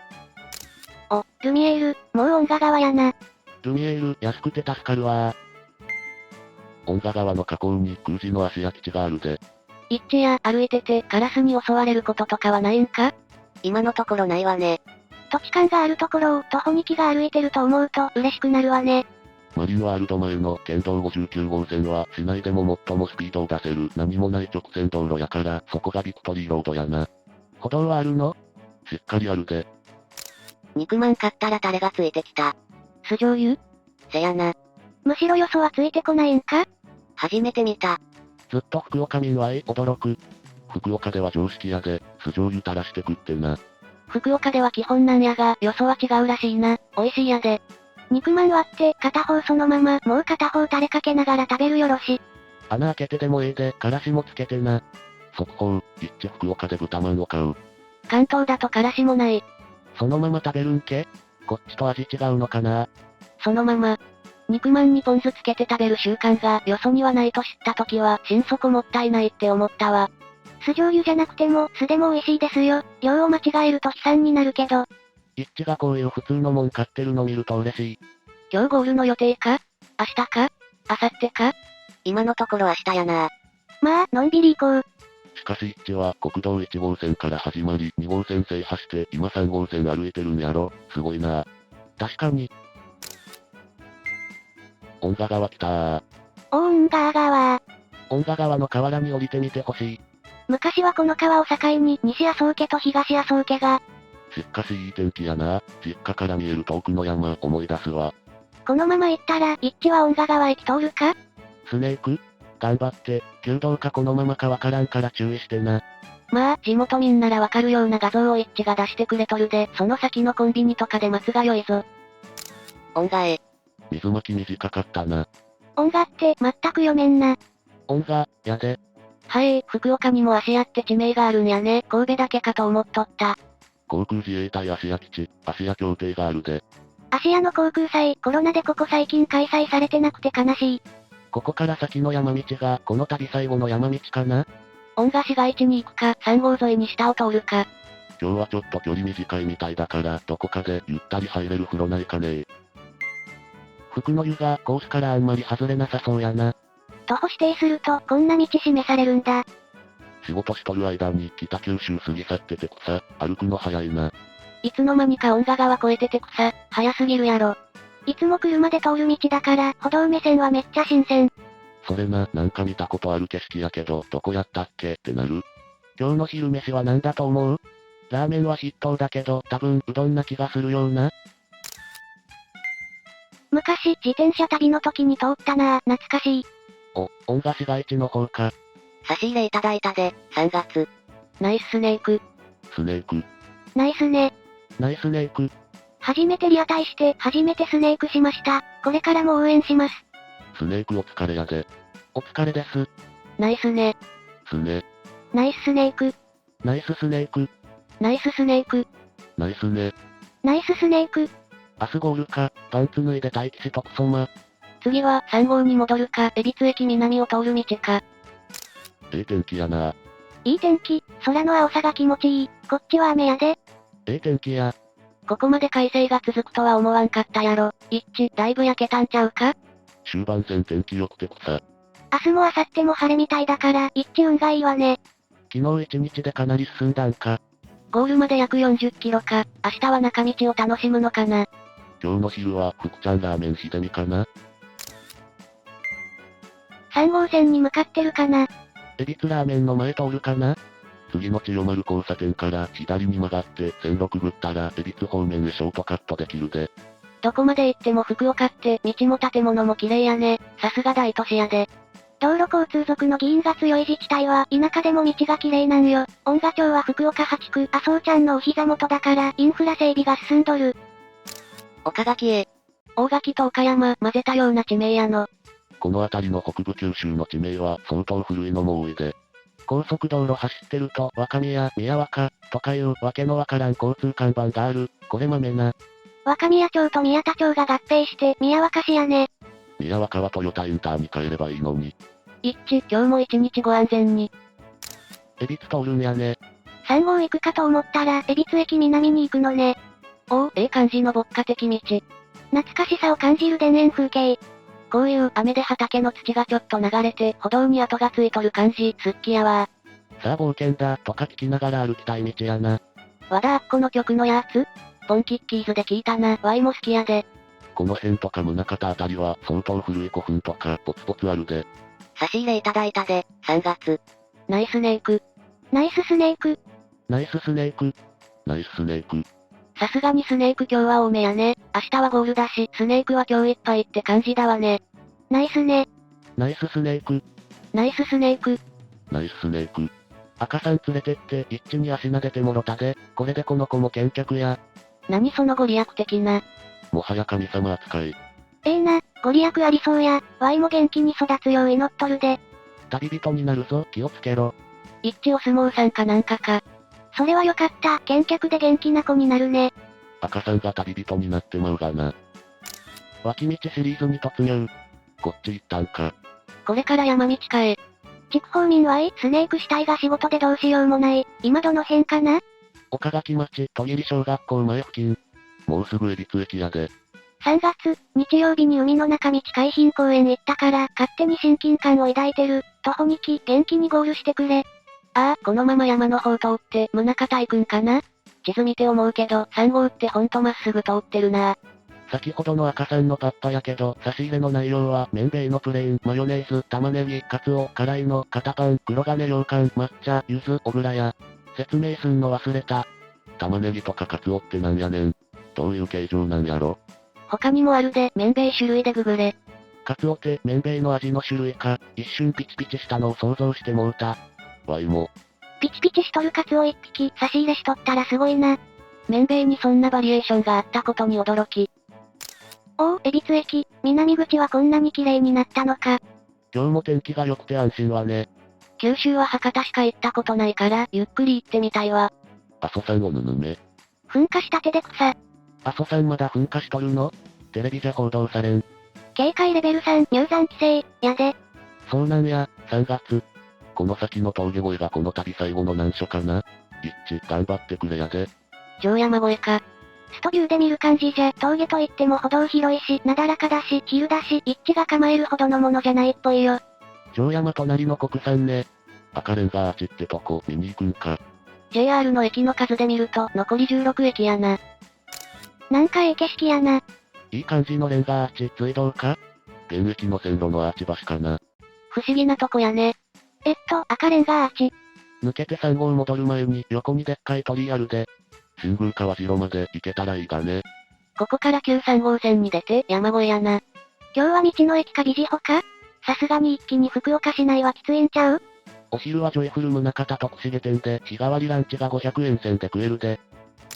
高倉神社の大鳥居は過ぎたね。もうすぐ3号合流や。来年の3月高に、やっと岡垣バイパストンネルできるみたいね。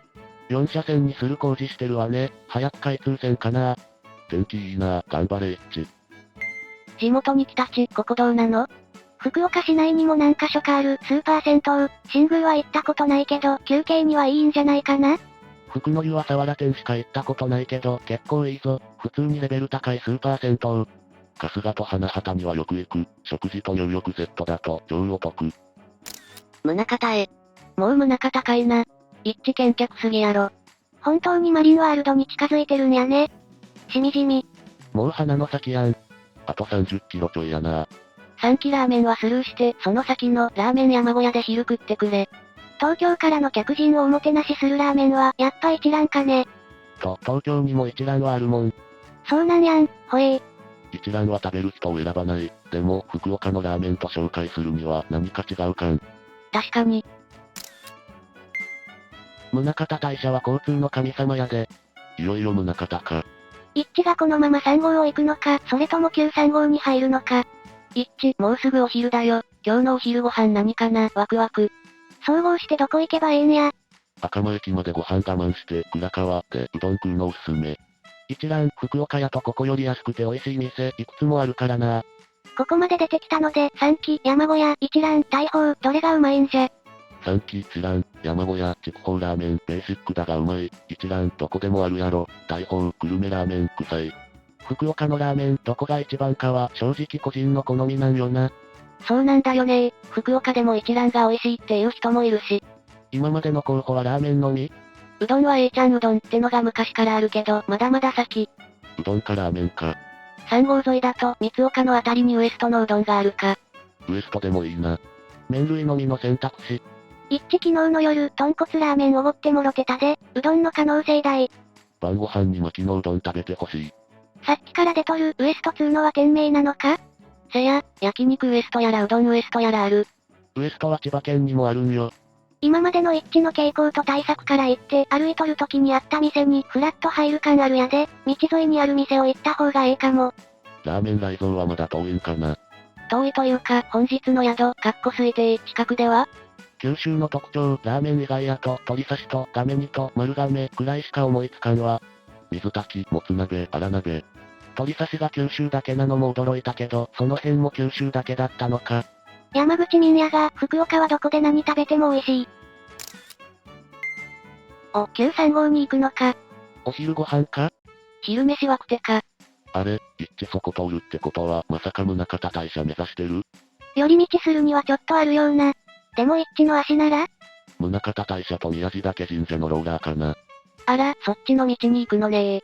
大学付近の歩道って綺麗な傾向にあるからやな。はい、なるほどはね。そうなんや、さすが徒歩のプロや。どこか行きたいラーメン屋でもあるのかと思ったで。リミットまでに大体の目処はついたし、ちょっと余裕出てきてええ感じやな。もし、今日のゴールが古賀なら早く着きすぎるし、宗像大社に寄り道もありかもしれんね。今来た、ここどこや？宗像市。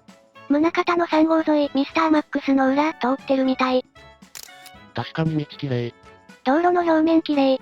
うわぁ、懐かしい。左奥に見えとるマンションに通いよったわ。おう、唐津街道行くんか。唐津街道？もうすぐやんけ。あっという間に峠越えて、宗像やな。もうここまで来たら、新宮、和白は目の前や。その先3号線と合流したところにある A ちゃんうどんはうまいみたいやで。ほんまや、A ちゃんうどん見てきたけどうまそうや。肉うどんと天ぷらうどんが温かそう。うどん食いたくなってきた。新宮の IKEA でホットドッグコース。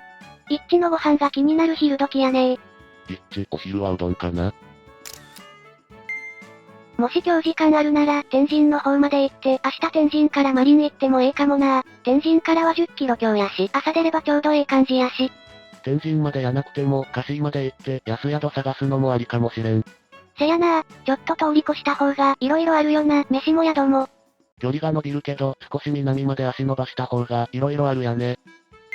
かしいなら、コース外れるけど。めちゃくちゃ安いやん、なんやこれ。一致が今日の宿決めてないなら、ありかもしれんね。一致頑張れ。大きな山場はもう越えて、いよいよエンディングが近づいてきた感じやな。感慨深いで。そろそろさらいがかかり始める頃や。下り坂が続いてるん。若干のアップダウンやな。自由が丘あたりか。昼休みに覗きに来た。丘が抜けたらあとは割と平坦やから、一致頑張ってな。なだい、宗像ちゃんぽんでランチかな？福ちゃんラーメンもええと思う。ウエストもあるし、カツカレーがうまい道もあるな。この長い下り坂自転車で下ったら楽しいけど、スピードが出すぎて、危険な下り坂やな。Y がよく使ってる道やんけ。すぐわかったわ。ご飯食べます。ちゃんぽん来たー。ちゃんぽん。一致のご飯。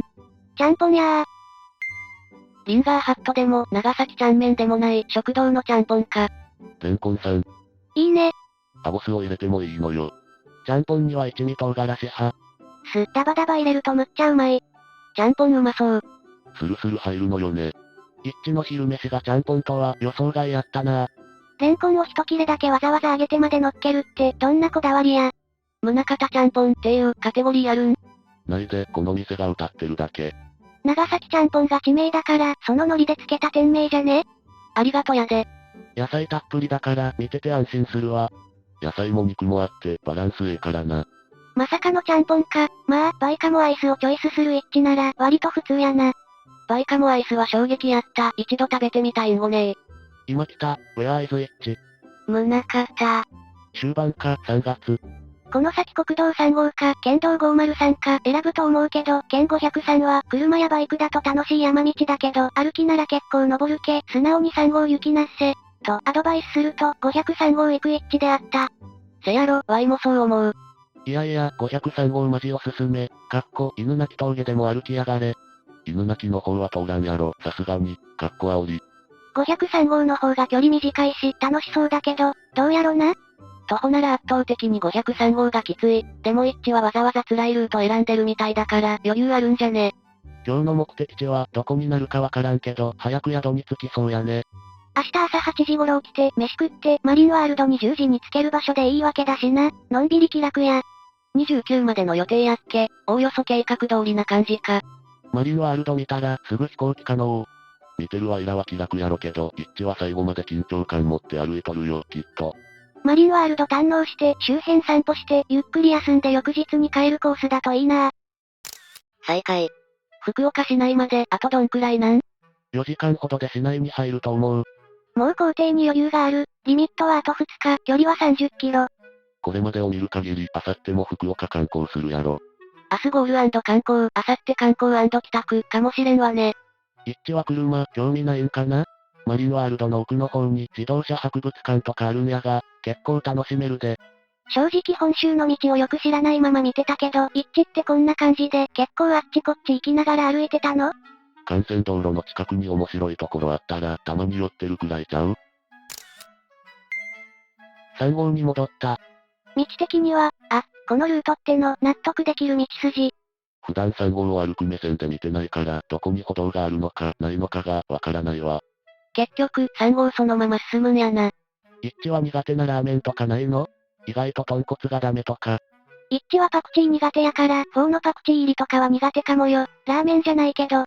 苦手なラーメンはあらへんな。家系とかも平気なん？大丈夫。Y 的には、青森のドロドロの煮干しラーメンを押すわ。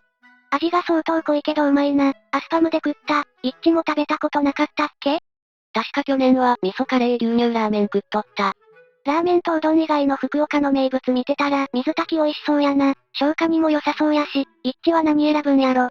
もつ鍋やね、食べたいってたわ。せや、今晩食べるんかな？福岡はグルメの街やな。一致さ、もう一つの国民食のカレーはめったに食わんの？カレー屋があんまない。カレー屋がないのか。関東だとそこら中にあるのに。一致が素通りした宗像の道って店はカツカレーがうまかったで。アビスパ、ホークスの選手も来る、こじんまりとしたカレー屋が、和白にあるよ。おお、シティボールだ。そういや3号の宗像のオービス、なくなっとんのよな。一致、今あるかわからんけど、福岡空港とか、博多駅前イング1階の赤い風船って店で売ってる、アニーおばさんのチーズケーキ、美味しいで、ハウステンボスで売ってるチーズケーキやねん。それ、ハウステンボスの前身であるオランダ村で買ったことあるわ。うまかったな。みんな買っとった。せや、カースケーク、っていうチーズケーキがうまいんや。わい、子供の頃食べて忘れられんくてな、大人になって福岡行って見つけて歓喜したんや。2ホール買って、一人で食べて、お腹痛いになったんごねー。日の里団地からの登り口かな？海寄りの方に行くんかな？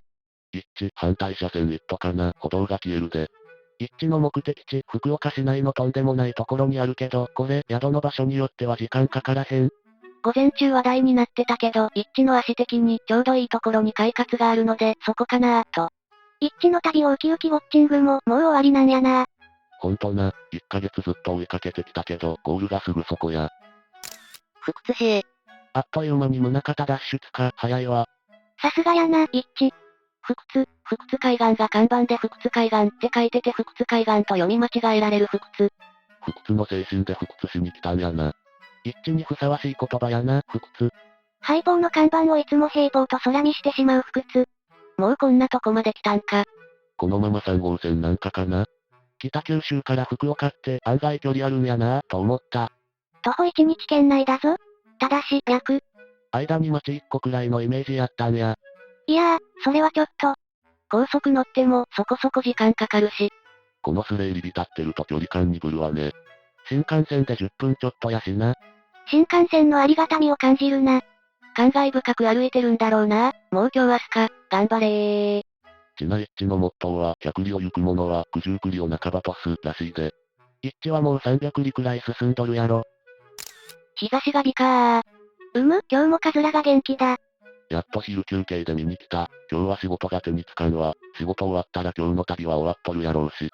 今日も問題なく歩いてる感じやな。移動最終日かと思うと寂しい。このスレ見てたら、久々に遠出したくなってきたわ。福岡から熊本まで自転車で行こうかな。明日の午前中覗けないかもしれないのが悲しい。今日テレワークやから精一杯見守るで。帰りは新幹線がええような、何度も新幹線のそば歩いてるから、車窓から、ここ歩いたやん、とか、俺これを歩いたんだよな、とか、余剰に浸れそうやから。俺もそう思うわ。眩しい。ゴッホっぽい。写真展に飾られてても違和感なさそう、綺麗。ピカー、そしてもっさもさもさ。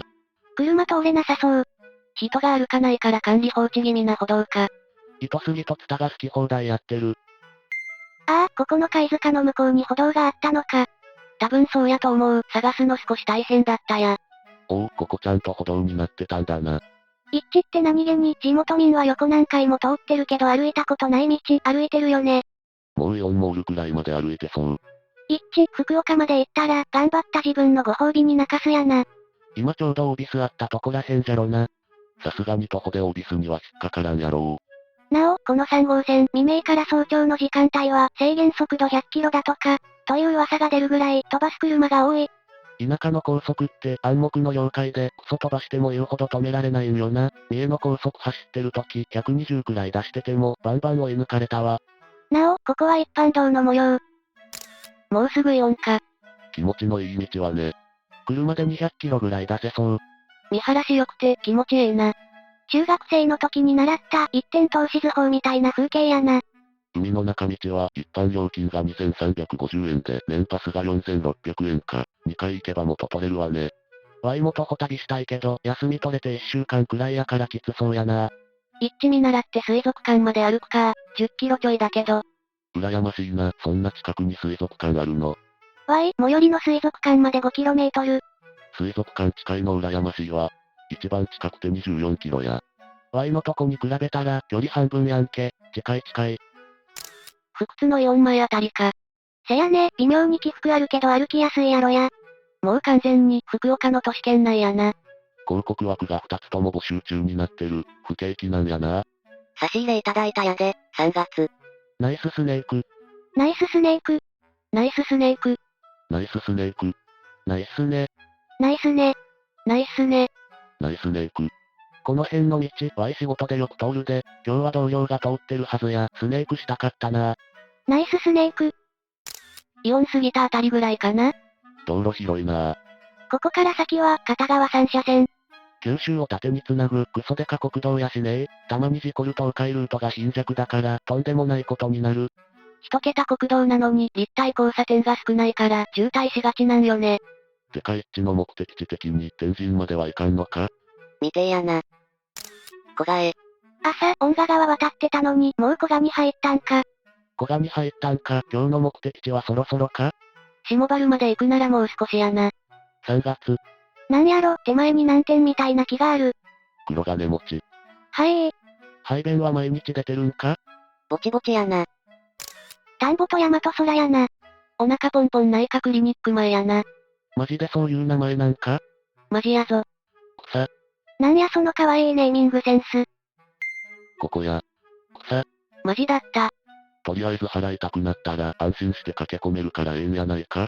美人の看護師さんが最後にお腹をポンポンしてくれて、はい、これでポンポン治りますよ、って言って欲しい願望まで言った。今日到着はギリギリ間に合わんのか？夜になるよな。明日。相手やぞ、今日50キロ歩いて水族館開いてない時に到着してもな、ってことで調整中や。そうよな、せやから明日は午前中からいっぱい楽しめるからええな。じゃあ、今夜は中須賀天神まで歩いて夜の街をパーッと遊んで明日マリンワールドやな。マリンワールド10月30日はハロウィンナイトで夜9時まで営業してるらしいで。流れ交差点か。流れ交差点やね。一致はサングラスとかちゃんとしてるんかいな。なんで下原を目指してんだろうと思っていたけど、ブランチの快活クラブを目指していたのね。業務スーパーのとこから3号線外れたのか？県道534に曲がったんやね。相変わらずにお日様がでけえ。ふと思ったんやが、江戸時代の九州大名に仕える武士たちは、この距離を何百人で行きも帰りも歩いて大名行列してたんやな。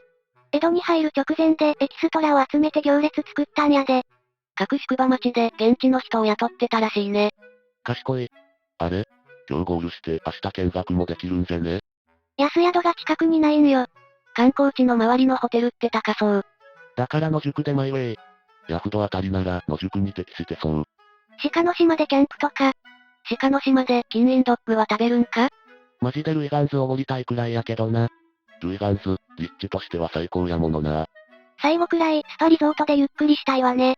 快活の福岡市モバル店目指しとるんやないか？カシーにある安宿紹介してたミキもいたが、差し入れいただいたで、3月。ナイススネーク。ナイススネーク。ナイスね。徒歩にきやっと会えたわ。3年前から見てたから嬉しかったわ。お土産たくさん持ってたから、水とおしぼりだけ渡して撤退。ナイス気遣いスネーク。ナイスチョイス。スネークお疲れ様やで。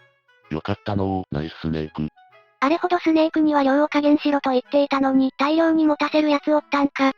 さすがに今日はスネーク多めだな。ナイススネーク。ナイスネーク。スネーク。しかし、右手にビニール袋いっぱいにお土産持っておきながら、普通のスピードで歩いてて驚いたわ。あれが健脚。たくさんの荷物ってのも少しかわいそう。こういうこと？草。何笑てんねん。足細くて草。かわいい。ミキのエスキヤは、だいたいそんな感じ。背中にでっかいリュックも背負ってた。似てる。んだ。マジか。直してみたわ。仕事早いな。なんかええのー。色つけると全裸感マシマシでやばい。また草生えた。足と股間に修正入ってるの草生える。マッパやんけ、捕まるわ。服は袋の中？いや、今までの総合して、Y の知っとる一致の情報やとこんな感じや、日焼けしとって、黄緑の靴で荷物多めやろ？あっとるやないか。バッグの色が違う。やり直し。一致のバッグ、オレンジやったで、あと帽子もかぶっとる。もう明日ゴールは確実やから、今日はほんまにどこに泊まるか問題だけやな。ホテルならワジロかアイランドシティでしょ。ルイガンズ目の前やで。ルイガンズは高いよ。まあルイガンズのスイートに泊まったことあるけど、帝国ホテル東京より高かったわ。最後やで。これでいいか？おお、良さげ。だいぶ近づいたで。ええんちゃうか。これで実際大体合ってるんだよな。しかし満面の笑みで草、確かにめっちゃ礼儀正しい好青年やったけど、新宮へ。新宮来た。もう新宮町か、早いな。3号線に帰ってきた。よう考えたら3号沿いに牧野うどんあったな、新宮店。新宮の次はいよいよ福岡市内よ。長かったよな。でも早かったわよ。ほんとな。今回は難所も多かったけど、よくこのペースで歩き続けたもんだわよ。新宮町抜けたら福岡市やな。ついに福岡市か。まさかわしのために福岡協定場に。そろそろマリンワールドの案内標識が出てくるで、一致。思えば遠くへ来たもんだ。一致がな。あかん、到着したら泣いちゃいそう。10月1月かけて台風の影響ほぼなしって幸運すぎるわ。大陸にぶつかった後の温帯低気圧ぐらいだろ、確か。今までわかりづらかったけど、地元を一致が歩いてると、その歩行ペースに驚かされるわ。ワイも驚いた。しかも徒歩2キ歩いてるの、今日だけやないんやで。東京からずっと歩いてきとるのに。ハゲドウ。本当にな、Y の歩行ペースの軽く5倍はあったで。一致、今日の宿は決まってるん？福岡は泊まるとこ少ないから、カプセルホテルも視野に入れた方がいいばい。一応政令指定都市やろ？ないの？福岡は来る人数に対してのホテル数がくっそ少ないんや。マリンワールド付近はほんまに何もないからな。基本車で行く前提やし。キャンプ場あるなら、野営も視野に入ってくるな。おすすめはせんけど。中村家具のとこまで来とる。もうほんまゴール近いな。ここら辺、中村家具にニトリにイケアに東京インテリアと家具屋が多いんだよな。新宮町は人口増加率日本一やから。今日は快活なんやな。新宮か、目の前だな。もうちょっと行くと、新宮温泉福の湯ってのあるけど、一致寄ったりするんやろか？なんか、最近あんまりお風呂入ってない気がするが。仕事早くて草。さっそうと歩いてて草。全裸感薄らいだやんけ。かなり秀逸。めっちゃ仕上がってて草。相変わらず爽やかで草。これが一致か。スネーク民に聞きたい。これは大体合ってるやろうか？悪くないと思うで。ちなみに帽子は黒やったで、言うの遅くなってすまん。やっぱ服着てた方がええな。さっきまで全裸の変態やったからな。職人やな。ついにその名前が。うおー。おー。お、マリンワールド。来た来た。マリンワールドや。うおー。おー。うおー。来たー。今日ゴールするんか？ついに。来たわね。来たー。海世界来たー。来たー。見えてきた北マリンワールド。おお、一致あともう少し。初日から追っかけてるから感慨深いんごねー。ついにか、感無量やな。ついに来たか。長い日々だった。やっとマリンワールドの文字。最短距離であと11キロやな。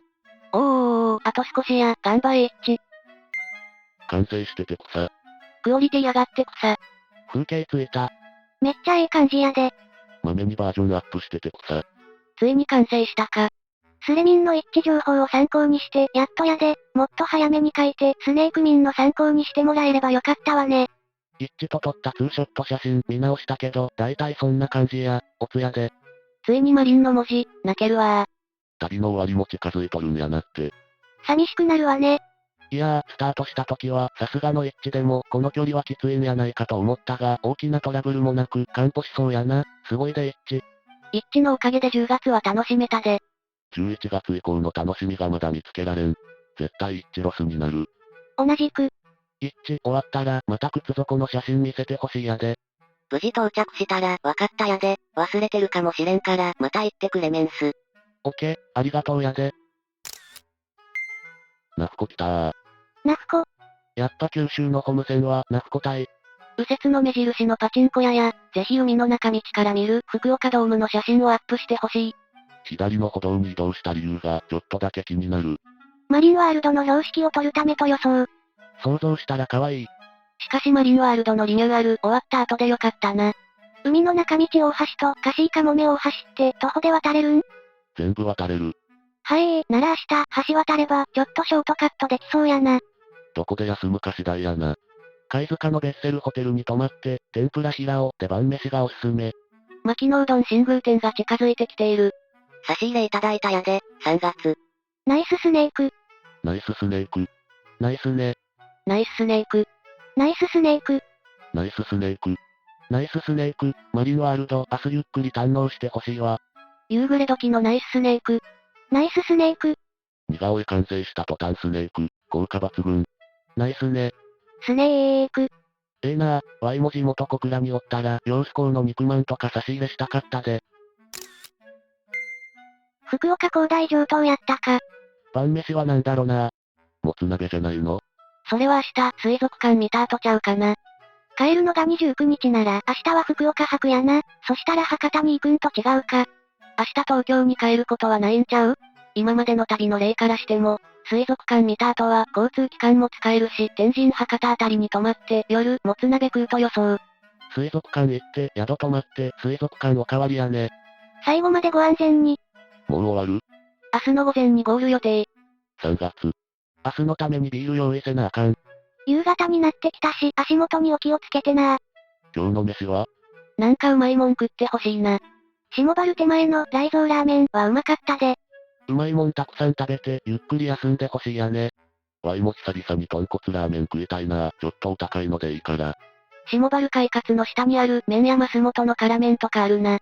もつ鍋屋も当たり外れがあるからな。博多駅近辺の山中やったらええんかな。マッキーや。カシーまで行くのかな？今来たやけど、ルートなんか外れてない？宿へ向かってると思われ。あと30分くらいやな。カシーだとして今日の宿の目処はついてるのかな？快活やろ？多分。下原の快活と予想。地図見たら、福岡空港ってこんな街中にあるんやな。こら便利やわ。やけどそのせいで福岡市街は建築の高さ制限が厳しいんよね。メリットとデメリット。最後の街へ。一致、ついに来たな。もう少しやな。ついに福岡市入ったか。ついに最後の市境やね。一致、福岡突入おめでとう。人口多くなるやろし、気をつけてな。福岡入りおめでとう。残りもう少し、ご安全に。おつ。おつ。ようこそ我が福岡市へ。福岡市長住民か？高島です。嘘、恐れ多いわ。しばらく終えてなかったら福岡ついてるやんけ。すごいな。ついにやな。快活、下原にあるんやね。ならあともう少しやね。福岡市来たわ。旅が終わる、哀愁のある写真や。福岡来たー。すげえな、ここまで来たか。市町村長を超えるのも最後か。福岡市やったー。福岡市来たな。修羅の国とか言われる福岡屋が、一致的にはどんな印象？今来たばっかで印象も何も。ホークストグルメ。返信ありがとうやで。朗報、福岡まで人は歩いていける。うおーおーおー。一致オツ。快活ついたら晩飯は、宮崎辛麺増本か。平尾の天ぷらはぜひ食べてほしい。天ぷら平尾はマジでうまい。安いのにうまい。天ぷらもだが、イカの塩辛がうますぎる。塩辛ええな、よく買って家で食べるくらい好きや。まあ、100万回くらい見た景色や。カレーが食べたいなら、旧三大の向かいにココイチあるで。新宮といえばイケアやな。筑豊ナンバーには近づくな、山口民より。福岡の子持ちスネークは、一致に足撫でてもろて、見客ご利益授かるんやで。その子が大人になったら、徒歩旅スレを立てるんやろな。一致そろそろ快活つく頃ちゃうか？速道かな？ならもうすぐやね。ブランチのとこか。ブランチの目の前やん。ああ、着いたな、右の駐車場や。隣にマックスバユもあるし、ええ場所やで。ネカフェ行ったことないんやけど、ホテルみたいに出入り自由なんか？快活は結構ゆるいイメージやね、出入り。快活なら出入り自由やけど、店にもよるな。ありがとん、知らなんだわ。もう福岡しか、早いな。バイパスできて、便利になったとこやね。すぐ先の交差点、はよ立体交差にしてやと思う。あれで完成やで。マジか。バイパスで入って、筑紫通りで入ったところに、ガンダムが4月に来るんよな。黄昏時やー。綺麗やな。夕焼けが綺麗やね、こっちはもう真っ暗や。東西南北に長い日本とはいえ、やっぱそんなに明るさ違うんやな。福岡は統計130度くらいやし、根室と比べたら、1時間くらい日没に差があるわな。朗報、到着。お疲れー。福岡市入りしてるやん。お疲れ様。おつ、お疲れ様です。お疲れ様。お疲れー。しっかり食べて、ゆっくり休んでや。今日もお疲れやで。おっつおっつ。お疲れ様でごわす。おつやで。お疲れ一致。一致お疲れ様。この度最後の快活なんかな。しみじみするやで。お疲れ、明日に備えてゆっくり休んでね。リラックスルーム、使ってほしいな。残り10キロちょいか、おつ。今日でストビューは終わりやね。本当にストビュー2期、ストビューネキ、ありがとうな。感謝やで。明日はわざわざ和白の方に行かんやろうし、照りは経由かな。今日の保歴。なんかうまいもんでも食って、英気を養ってくれ。一致お疲れやで、ゆっくり休んでな。東京駅から福岡は徒歩圏内。一致、がっつりマリンワールド楽しんでな。初日から今日まで楽しかったで。3月、明日のログは後日見させてもらうわ。靴裏と豆の写真希望。やっぱいい速度出てるな。ほとんど休憩らしい休憩なかったからね。言われてみれば、スネーク以外は豚まんと昼飯だけだった。今年の長旅もこれでおしまいやね。しみじみするわ。明日はいっぱい楽しんでほしいわね。みんなサンキューガッツ、無事福岡市までたどり着くことができたで、あと少しやけど、まだ到着したわけじゃないから、気を引き締めていくやで。マリンワールド海の中道まで、あと11キロ。一致おつ、せやな、油断は禁物や、今日はゆっくりしてな。最後まで気を抜かん一致健やで、明日ゴールできたら、思い切り水族館と戯れてな。おつ、和白経由の方が短いのか。カシイカ園経由の方が距離長いのね。橋が渡れるけど遠回りなのね。人工島経由で行ってほしい、景色がいい。愛高橋と海の中道大橋が景色良さそうだ。ちょっと遠回りみたいだけど。そのルートの方が圧倒的に歩きやすいんだよな。アイランドシティも自転車コース別にあるし、ナタあたりの狭い歩道を知ってたら多少距離差があってもアイランドシティ側コース選ぶわ。お疲れさん、なんか大橋渡って到着した方がやったった感出るわね。明日は水族館満喫してな。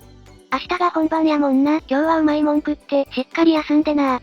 一致本当にお疲れ様。今日はしっかり休んで、明日はゆっくり楽しんでな。水族館、またペンギンさんの写真あげてくれると嬉しい。もし余裕があれば。何シルバニアガーデンにとんねん。カシイカ園は今年いっぱいで閉園なんやで。カシイカ園マジか。50年前に行った写真が残っとるわ。オンジーミンやん。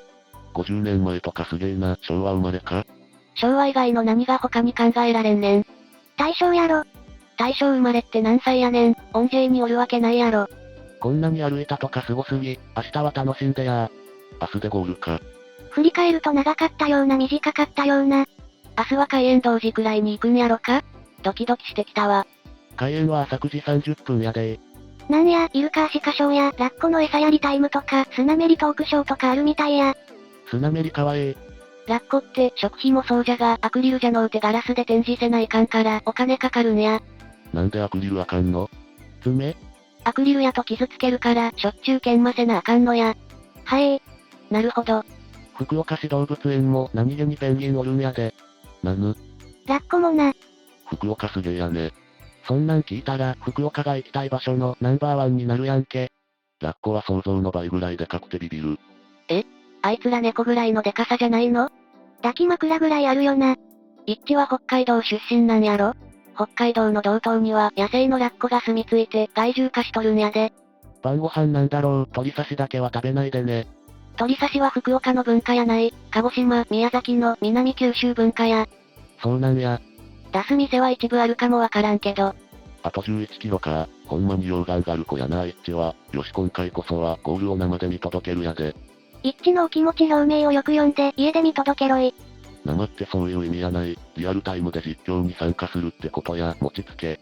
今日で快活も最後か。一致お疲れ様、やり遂げたな、楽しませてもらったで、今回も。いざ行け若鷹軍団を流してやるよ。一致ハムファンなんだよな。ハムの惨状に現実逃避して福岡までやってきたってことか？残念、ホークスも割と惨状や。カシまで来たか。いよいよ明日、ゴールやな。今日はゆっくり休んでや。シャワー浴びて、さっぱりして、もつ鍋かな？この辺でもつ鍋出す店は多分ない。明日博多で食うやろ。